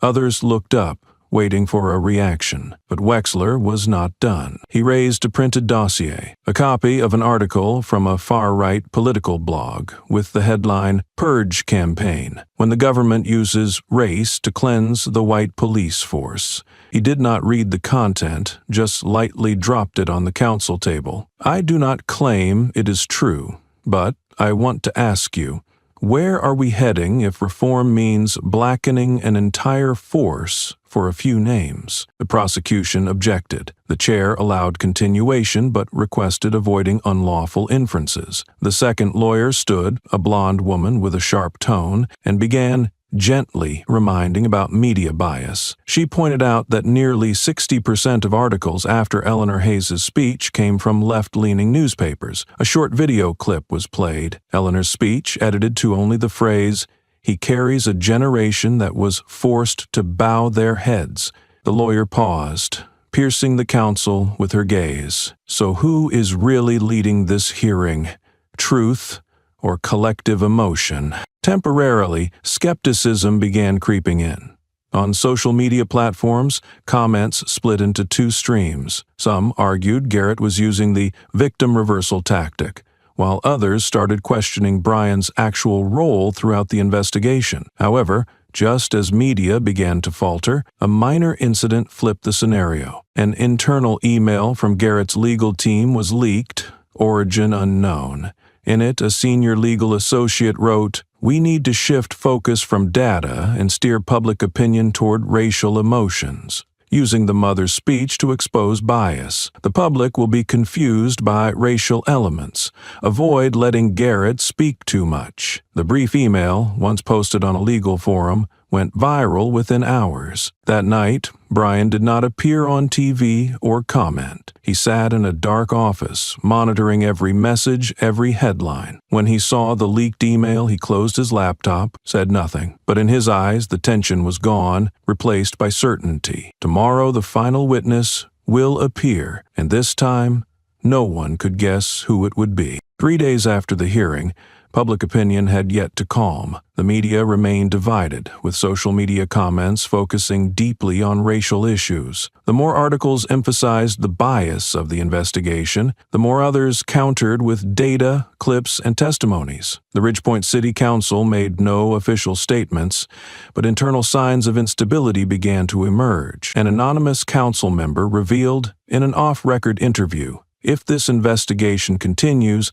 many old faces will lose their positions in the next term." In this context, a 7-minute video suddenly appeared on platform X, formerly Twitter, from Senator Daniel Kwan's personal account. No prior notice, no hashtags, but its content shifted everything within hours. Senator Kwan, of Korean descent, representing New York, is a prominent independent voice on judicial reform bills, and a victim of discrimination after 9/11. In the video, he sat behind a desk, without banners or stogod background, speaking evenly and firmly. "I'm not speaking because Brian Hayes is black.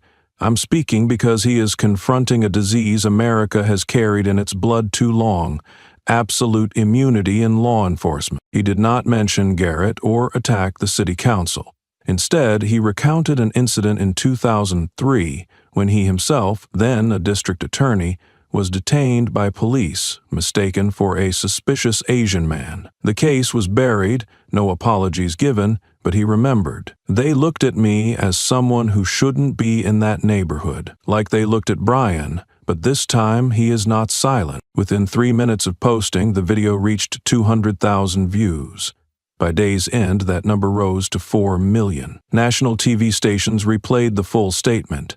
Newspapers, once neutral, began publishing headlines such as, "A voice from Congress, when the previously silenced speak for the silenced now." The Asian American community started sharing the video with the hashtag Justice Needs All Voices. A black veterans organization issued a statement supporting Brian's investigation. The Young Lawyers Association, previously silent, published an article titled, "No One is an Outsider in the Fight for Justice." Brian received the news via email, along with the video link. He did not open it immediately. Only when Melissa, his colleague, entered his office, placed her phone in front of him, and said, "You need to see this with your own eyes," did he sit down quietly. On the screen, Senator Kwan's face remained calm, but his words struck at the heart of the battle. If Brian Hayes fails, it's not just one black man who falls. It's the entire reform system that stops. Within less than 24 hours after Senator Kwan's speech, the atmosphere in Ridgepoint changed significantly. National media shifted coverage, portraying the investigation as a potential landmark precedent. Online commentary focused no longer on personal matters. If a black FBI director is still blocked from investigating, what hope do ordinary citizens have? The city council, silent for weeks, was forced to hold an emergency press conference. Outside, hundreds gathered, holding banners. "We stand with truth, not with position." A female council member, trapped in her car by the crowd, was forced to walk into the hall. At the podium, she said nothing about Senator Kwan or Brian, but in her eyes, the entire city saw clearly. There was no turning back. At the same time, Ridgepoint Police Department issued a press release, the first since Garrett's arrest. The interim command admitted serious irregularities exist in recent disciplinary actions and personnel allocations.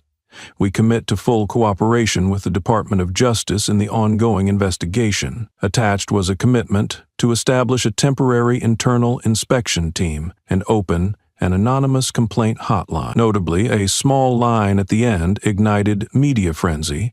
"All documents have been handed over to the federal investigation team proposed by Director Brian Hayes." Brian read the statement in his office, hand still on the mouse, eyes pausing on the words, "proposed." Not coordinated, not directed, but a neutral term, enough to soothe the media, yet emphasizing who was leading. He knew he was still at the system's edge, but at least now the system could no longer turn its back completely. That evening, he appeared in an online panel hosted by the Young Lawyers Association. No live broadcast, no question limits.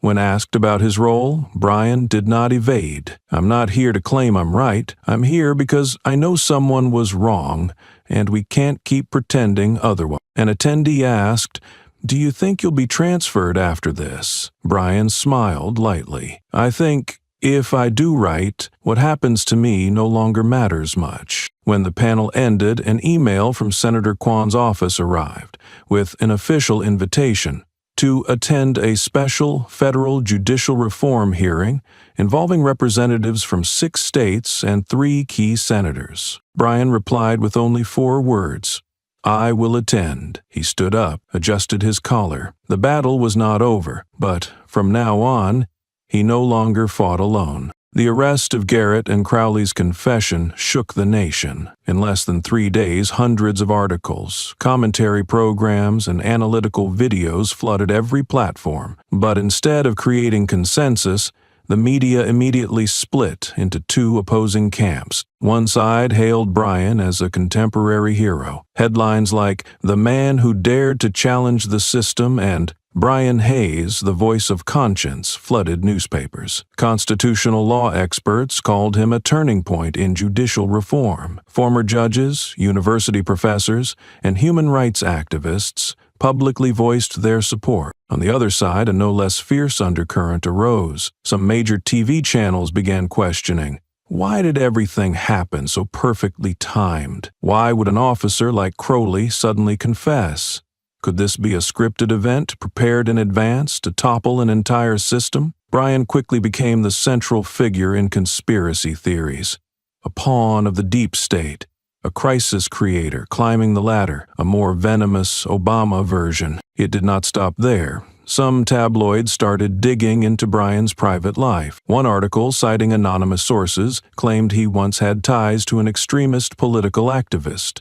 Another published a photo of his childhood home, suggesting Brian grew up in a psychologically unstable environment. Talk show segments debated his past, even his demeanor during speeches. Social media became the fiercest battleground. The hashtag #StandWithBrian quickly spread alongside countless clips, memes, and quotes. But just hours later, another hashtag emerged, Brian the Tool. Edited videos, manipulated statements, and fake contexts circulated, some clips even falsely attributing remarks to Brian that he never made. Pressure weighed heavily on his family. A distant cousin was ambushed by reporters at her home, forced into an interview. A retired former colleague appeared on television, vaguely stating, "Brian always intended to go far by causing disruption." An old post from 10 years ago resurfaced simply because he had criticized police handling of protesters. His office at the committee headquarters received hundreds of emails daily, half supportive, half death threats.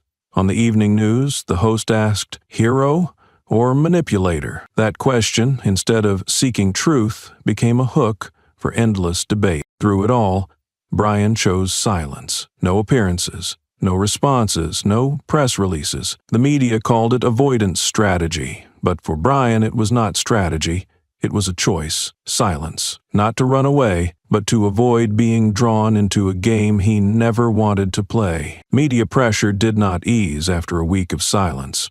On the contrary, that silence deepened public division. Supporters worried, opponents saw it as a sign Brian was starting to falter. Some conservative lawmakers seized the moment to demand a public hearing. Social media turned him into a symbol, or a scapegoat. Under this pressure, the Reform Committee office was forced to hold an official press conference. The venue was a small meeting room on the 3rd floor of the Department of Justice headquarters. Seating was insufficient. Reporters crowded both sides of the aisle. Cameras, microphones, phones, all pointed to a single spot, the wooden podium where Brian would appear. When the door opened, all noise stopped. Brian entered without looking at anyone, holding a piece of paper folded into quarters. He placed it on the podium, unfolded it, glanced through, then looked up. "I won't speak long," he began, his voice low and calm. "I know many have spoken for me, even those who have never met me." He paused. Everyone waited. "I do not seek revenge," he said. "I seek to restore the truth." His first words rang clearly. Some took notes, some captured live stream screenshots, but Brian did not stop. "If that makes anyone uncomfortable, the problem is not me. The problem is their conscience. The third and final sentence ended the press conference. No one expected him to stop there. A reporter stood up. "Mr. Hayes, could you elaborate on—" But Brian had already left the podium. He did not look back. The spokesperson behind took the microphone. "We will not take any more questions." The reaction to the press conference spread like shockwaves. Some major channels cut and replayed the three answers repeatedly on screen with the caption, "Silence as a punch." Supporters called Brian a symbol of clarity amid the media storm. Independent political commentators described him as the only one who knows when not to say more. Conversely, opponents reacted fiercely. "Only 3 sentences? That's arrogance, not humility." A far-right paper ran the headline, "Brian Hayes, the man who thinks he's above the system." But Brian did not respond. For the next 2 weeks, he did not appear on television. No interviews. No posts on any platform. All statements were released through his office's press releases. A close assistant was asked by the press why Mr. Hayes did not respond to the new accusations. The assistant replied simply, "He does not react to noise. He acts on truth." On a weekend news program, a commentator asked, "Do you think those 3 sentences were enough to soothe the public?" His guest, a former human rights lawyer, smiled softly. "If the public needs someone to talk a lot to believe, then perhaps we never wanted justice. We only wanted good lines." And Brian? In a random photo, he was seen walking down the committee headquarters hallway, holding files, eyes downcast, unaware or indifferent that the whole country was analyzing every comma in his 3 sentences. The courtroom was jam-packed. Rows of seats were filled with lawyers, journalists, family members of past victims, and those never even mentioned in internal reports. Flash bulbs flickered from the press gallery. All eyes fixed on the central bench, where the judge was leafing through the files before him. The air felt dense. No one dared so much as shift in their seat. Brian Hayes sat at the end of the left row, wearing a dark gray suit with no button fastened. He neither glanced at Garrett nor at Crowley. His gaze rested instead on the elderly woman opposite him, clutching a photo of the young black teenager who had gone missing 6 years ago. Her expression held no anger, only expectation. The judge rapped the gavel, and the room fell silent, as though holding its breath. Rising to his feet, the judge spoke clearly. "Based on the evidence presented, the credible testimony of witnesses, and the grave violation of civil rights by the city's police command," he paused for a moment, then declared, "Defendant Edward Garrett is hereby sentenced to 18 years imprisonment with no possibility of pardon for the first 12 years. A low murmur like an undercurrent swept through the courtroom. He continued, locking eyes on Crowley, who remained bowed. "Defendant Jack Crowley, as an enforcement officer who committed racially motivated violence." The judge's gaze pierced Crowley, is stripped of his badge permanently and barred from any public service. He is also sentenced to 2 years of community service and 5 years of supervised probation. Mitigating factors: full cooperation with investigators and provision of key evidence exposing organized misconduct within the department. A man behind Brian exhaled with relief. A few in front dabbed at tears. Garrett showed no reaction until 2 federal agents approached to handcuff him. His hand trembled violently, the only sign of vulnerability as the cold steel cuffs snapped shut. He looked toward the public gallery, seeking a sympathetic glance, but found none, only dozens of eyes peering through him, as if he were merely the tip of an iceberg yet to melt. Crowley stepped down from the stand in silence, offering no plea for mercy. Passing Brian, he whispered just loud enough, "I have nothing left to say. No remorse, no blame, just an acceptance of fate." Outside the courthouse, the crowd that had waited all morning erupted. As the verdict was announced over loudspeakers, applause mingled with shouts of "Justice for all" and "No more silence." A few raised banners reading, "Not just one trial, but an entire system must be held accountable." Reporters swarmed lawyers for comments, but Brian stood apart, silent, his eyes still on the old woman clutching the missing boy's photo. That boy had never been found. His name never appeared in any report, and no one had been held responsible until now. Brian couldn't bring the boy back, but he knew this time she would not leave in despair. Barely an hour later, a short clip showing Garrett in handcuffs being led from the courtroom went viral across social media. The camera shook slightly, but the gavel's final blow and the crowd's cry of "Justice" were crystal clear. The hashtag #JusticeBeyondGarrett trended instantly. On an anonymous former officer forum, a pinned post warned, "If Garrett falls, those who backed him are next. Don't assume hidden cameras won't catch you." Simultaneously, at the Old City Police headquarters, a new complaint arrived. Scanned internal files detailing orders to redirect 7 racially charged cases, 4 of which were never officially opened. The originals bore no signatures, but the level of detail left no room for doubt. The media shifted focus from Crowley and Garrett to larger questions. Who let this go on for over a decade? How many knew and stayed silent? And finally, is this the end or only the beginning? Back at his office, Brian read the latest reports. Within 48 hours of the verdict, 12 new complaints had been filed, one from a former officer, another from an archival clerk, a citizen wrongfully detained. All involved cases covered up during Garrett's reign. His secretary entered, holding a slim file. "Someone sent this for you." The cover bore only a handwritten note. "I sat to his left in 3 briefings. I cannot stay silent any longer." Inside were scanned transcripts of 3 internal recordings, annotated reports, and a still from the hallway camera the night a black detainee was wrongfully held. Absent from any official record, Brian closed the folder, leaned back, and stared out the window. Outside, the sky was gray. That evening, the national news began a special report. Garrett is just the surface. What lies beneath the iceberg? Guests included a human rights lawyer, a former federal inspector, and the boy who filmed the park incident. Young but composed, he told the camera, "I recorded it because it felt wrong, but after seeing everything, I think adult should have acted. Before I pulled out my phone." Public outrage only intensified, like a wave crashing ashore. Several black members of Congress proposed forming a National Independent Police Oversight Commission. On the Justice Department's desk lay 3 draft reform bills, and one name highlighted for commission chair, Brian Hayes.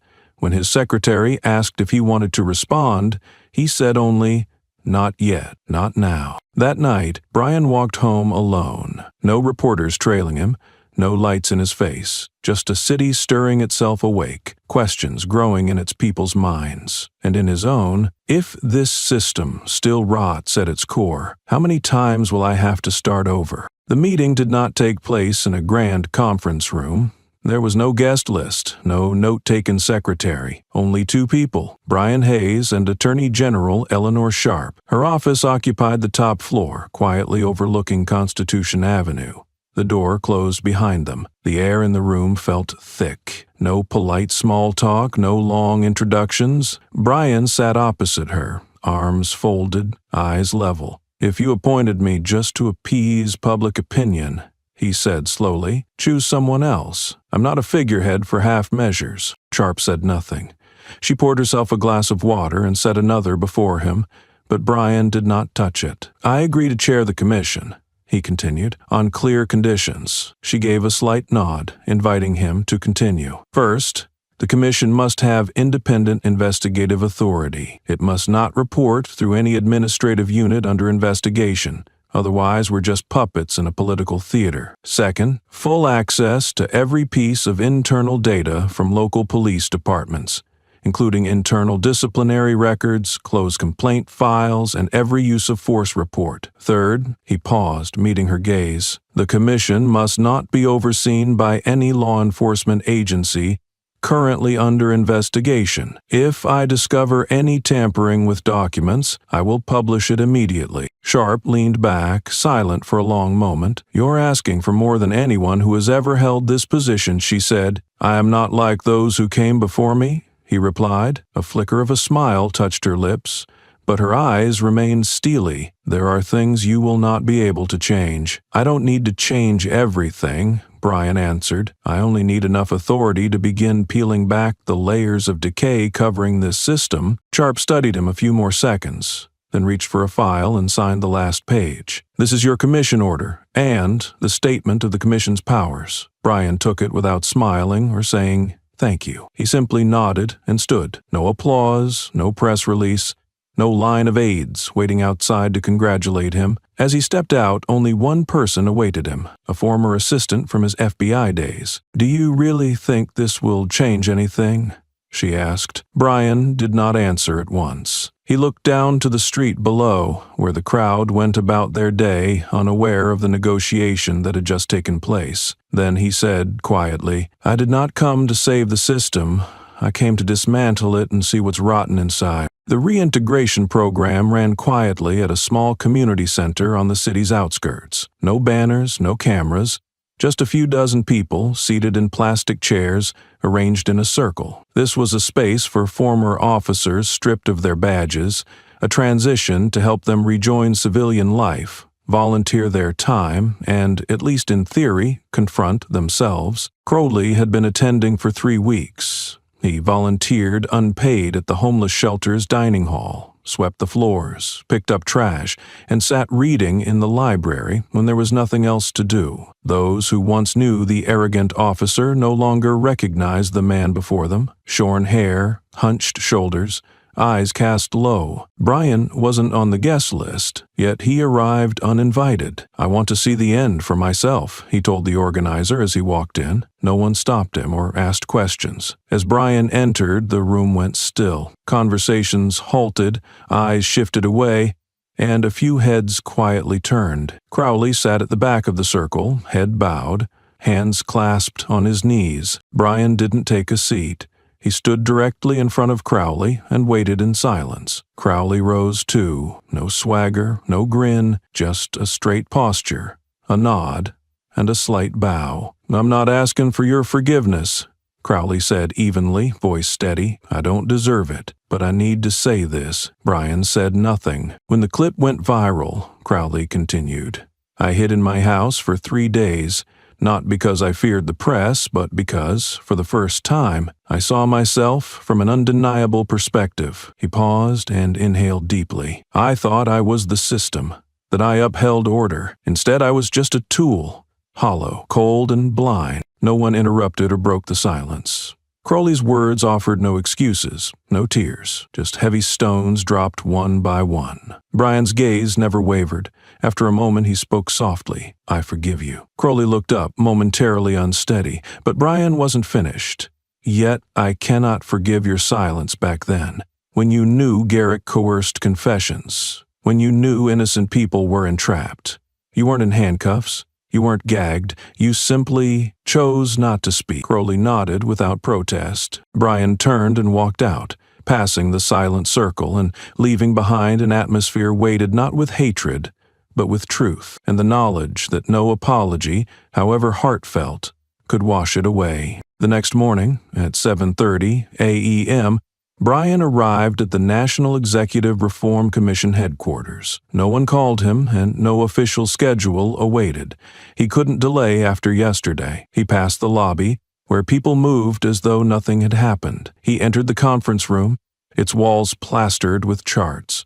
Excessive force rates, suppressed internal complaints, neighborhoods with the highest civilian grievances. A stack of unreviewed files lay on the table, each a story once ignored. Brian ignored them. He sat, opened his laptop, and then closed it. Instead, he retrieved a crumpled manila envelope from his drawer. Inside was the letter he'd written to Crowley days earlier but never sent. No accusations, no threats, just a closing line. "If you truly wish to atone, teach your child never to brand someone dangerous simply because of their skin color." He reread it once, then tore it up. Not because he forgave, but because a reminder like that didn't need to come from him. Crowley would remember, or not. But the burden no longer rested on Brian. A soft knock sounded. His assistant entered with the membership list for the commission's first meeting. A few familiar names, several colleagues who'd once avoided him in the halls,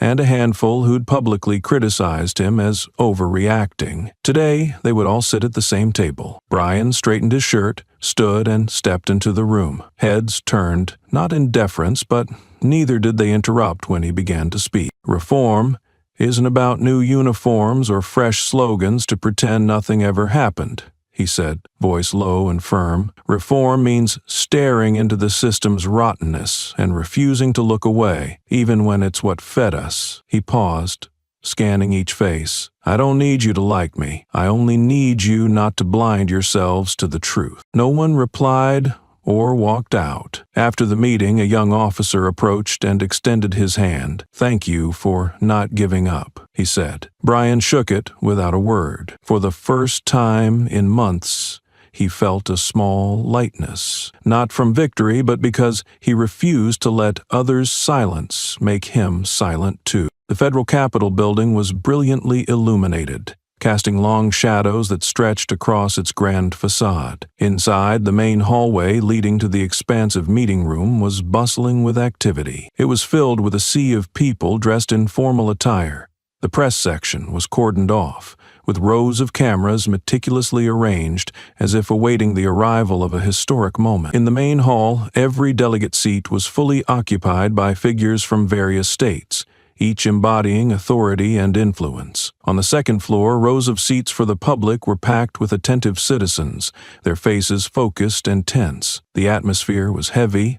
No loud conversations, no laughter, no distracting phone sounds. A reverent hush had fallen over the gathering. Behind the sturdy wooden doors, Brian Hayes stood alone, his grip tightened around a speech folded meticulously into thirds. The document was dense with words, yet every line was intentional, not a single phrase was wasted. This speech was his own creation, forged from the raw steel of personal experience and profound humiliation. It contained no editorial interference, no media spin, no consultant's advice, only the truth, distilled from decades of service and suffering. The truths those before him in the hall had long avoided confronting. Today, Brian was about to speak, not only about the plans for reforming a broken system. More importantly, he would bear witness to the nation and declare a reality long suppressed, that this system did not accidentally produce injustice, but rather actively cultivated and protected it for 30 long years. He closed his eyes and inhaled deeply. In his mind's eye, the film of his career played out in vivid detail. The grueling days in the field,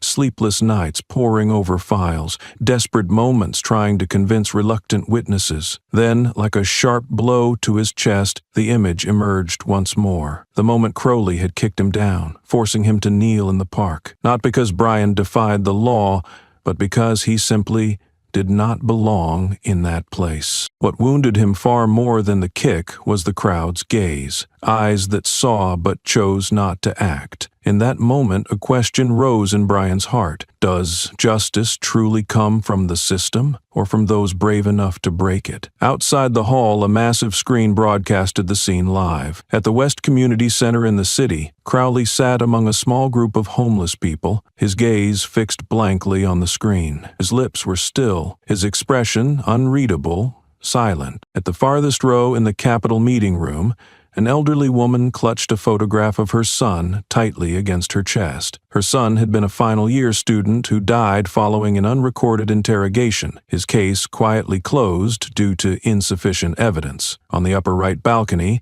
a young man wearing a white shirt with a loosened tie sat in a reserved seat. He was the boy who had once filmed Crowley forcing Brian to kneel. Now grown, his hair neatly cut, his eyes remained the same, clear, determined, unwavering. Mr. Brian Hayes, appointed to lead the Federal Police Reform Committee, will speak.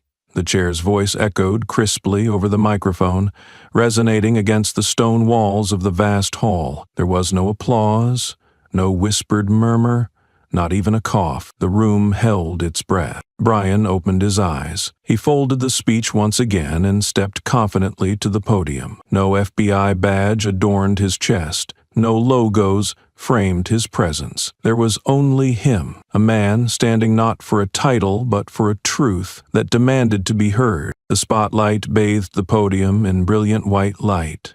Brian paused silently for several seconds, his gaze sweeping across hundreds of faces. Legislators, military generals, senior government officials, all watching intently. Yet no one was truly ready to listen. Some anticipated a politically safe speech. Others hoped for failure, and some had come simply because protocol required their attendance. But Brian knew exactly why he was there. "I will not begin with statistics," he said, his voice calm but resonant, cutting through the silence. "Nor will I start with titles or positions, because I do not stand here today as the Director of Criminal Investigations, and I do not speak to ease the conscience of this system." The hall seemed to freeze. A few delegates sat straighter. Brian's eyes met the chairs before drifting toward the woman clutching the photograph, frozen in grief. "I was once forced to kneel," he continued steadily, "not because I broke any law, not because it threatened public safety, but because I was deemed out of place in the very area I was serving." A ripple of whispers spread through the press section, but Brian pressed on without hesitation. "I once believed that by doing right, upholding the law, dedicating myself fully, possessing credentials and rank, this system would protect me. I was wrong. It did not protect me. It remained silent, as it has remained silent for thousands who have knelt, pleaded, and disappeared without a single frame of footage." He paused, raising the speech paper as if to read, but then setting it down unused. "Today, I do not represent the FBI. I stand for those who have knelt unseen, those without cameras, without badges, without microphones. Yet they existed, and the system was silent." He stepped forward, resting both hands lightly on the podium's edge, his voice unwavering. "If you wish for me to lead this reform committee, understand this: I will not seek compromises. I will seek the truth, and that truth will be uncomfortable. It will disturb many. It will unsettle the quiet peace enjoyed by those who have sat complacently for far too long." Faces of legislators stiffened. Some narrowed their eyes, skeptical or defensive, yet no one interrupted. "If tomorrow I am removed from this position, I will persist," Brian declared firmly, "because I did not begin this journey with power. I began it with injustice, and I will not cease while justice lies buried beneath the surface." He stepped back from the podium, refusing to bow or await applause, because he knew there would be none. The entire hall remained enveloped in silence. But this silence was no longer indifference. It was the silence of confrontation.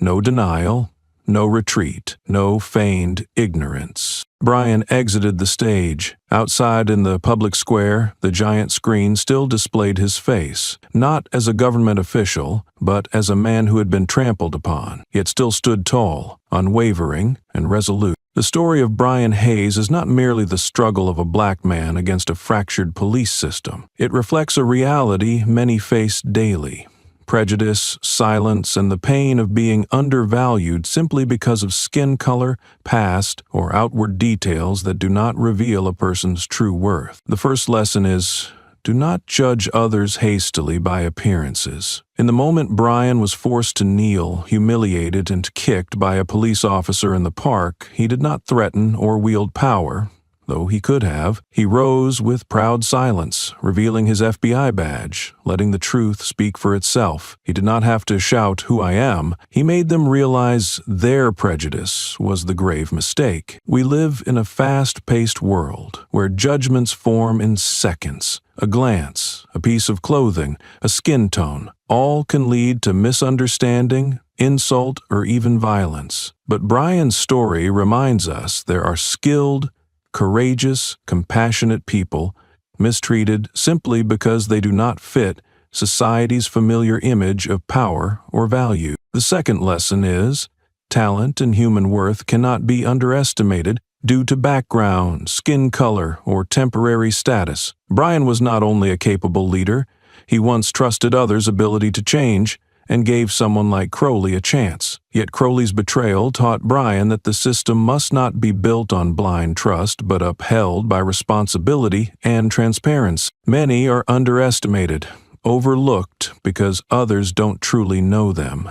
Some quietly prove themselves through results and actions, and some, like Brian, choose to speak out, so the system must not offer only formal apologies but take real accountability. The third lesson is, justice does not come by itself. It must be claimed. When Brian showed his badge to the crowd, it was not to assert power, but to show even the head of an investigative agency can be crushed if the system loses its moral foundation. He did not stop at self-protection. He opened investigations, exposed networks of manipulation, demanding full transparency. In a healthy society, justice cannot come from silence or the random kindness of those in power.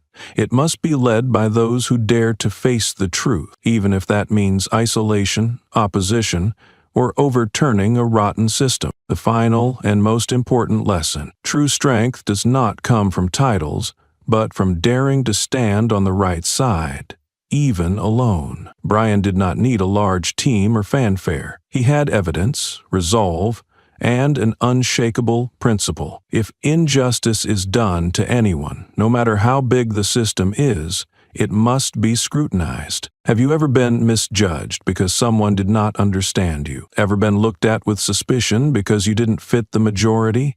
Or quietly proven your worth beyond others' assumptions, yet no one saw your efforts? Brian Hayes' story is a powerful reminder. We must not remain silent. Every time we stay silent in the face of injustice, we let it continue. And then those we love and those we believe in become the next victims. If you have been hurt by prejudice, share your story. If you have witnessed injustice but couldn't speak, learn to stand up, starting today. And if this story makes you think about society, justice, and change, share it. Let more people know. Change is possible, but it requires courage. Don't forget to subscribe for more inspiring stories. We don't just tell stories, we spark action, because sometimes a timely can save an entire system from going astray. Thank you for taking the time to follow my channel. Your support and interest are powerful motivations that drive me to continue producing meaningful, high-quality content. In the days ahead, I'll bring you even more compelling stories and sharper perspectives, not just to entertain, but to speak to truths that deserve to be heard. Please keep watching, sharing, and spreading the message, because this journey always has room for those who believe in truth and human worth. Thank you so much.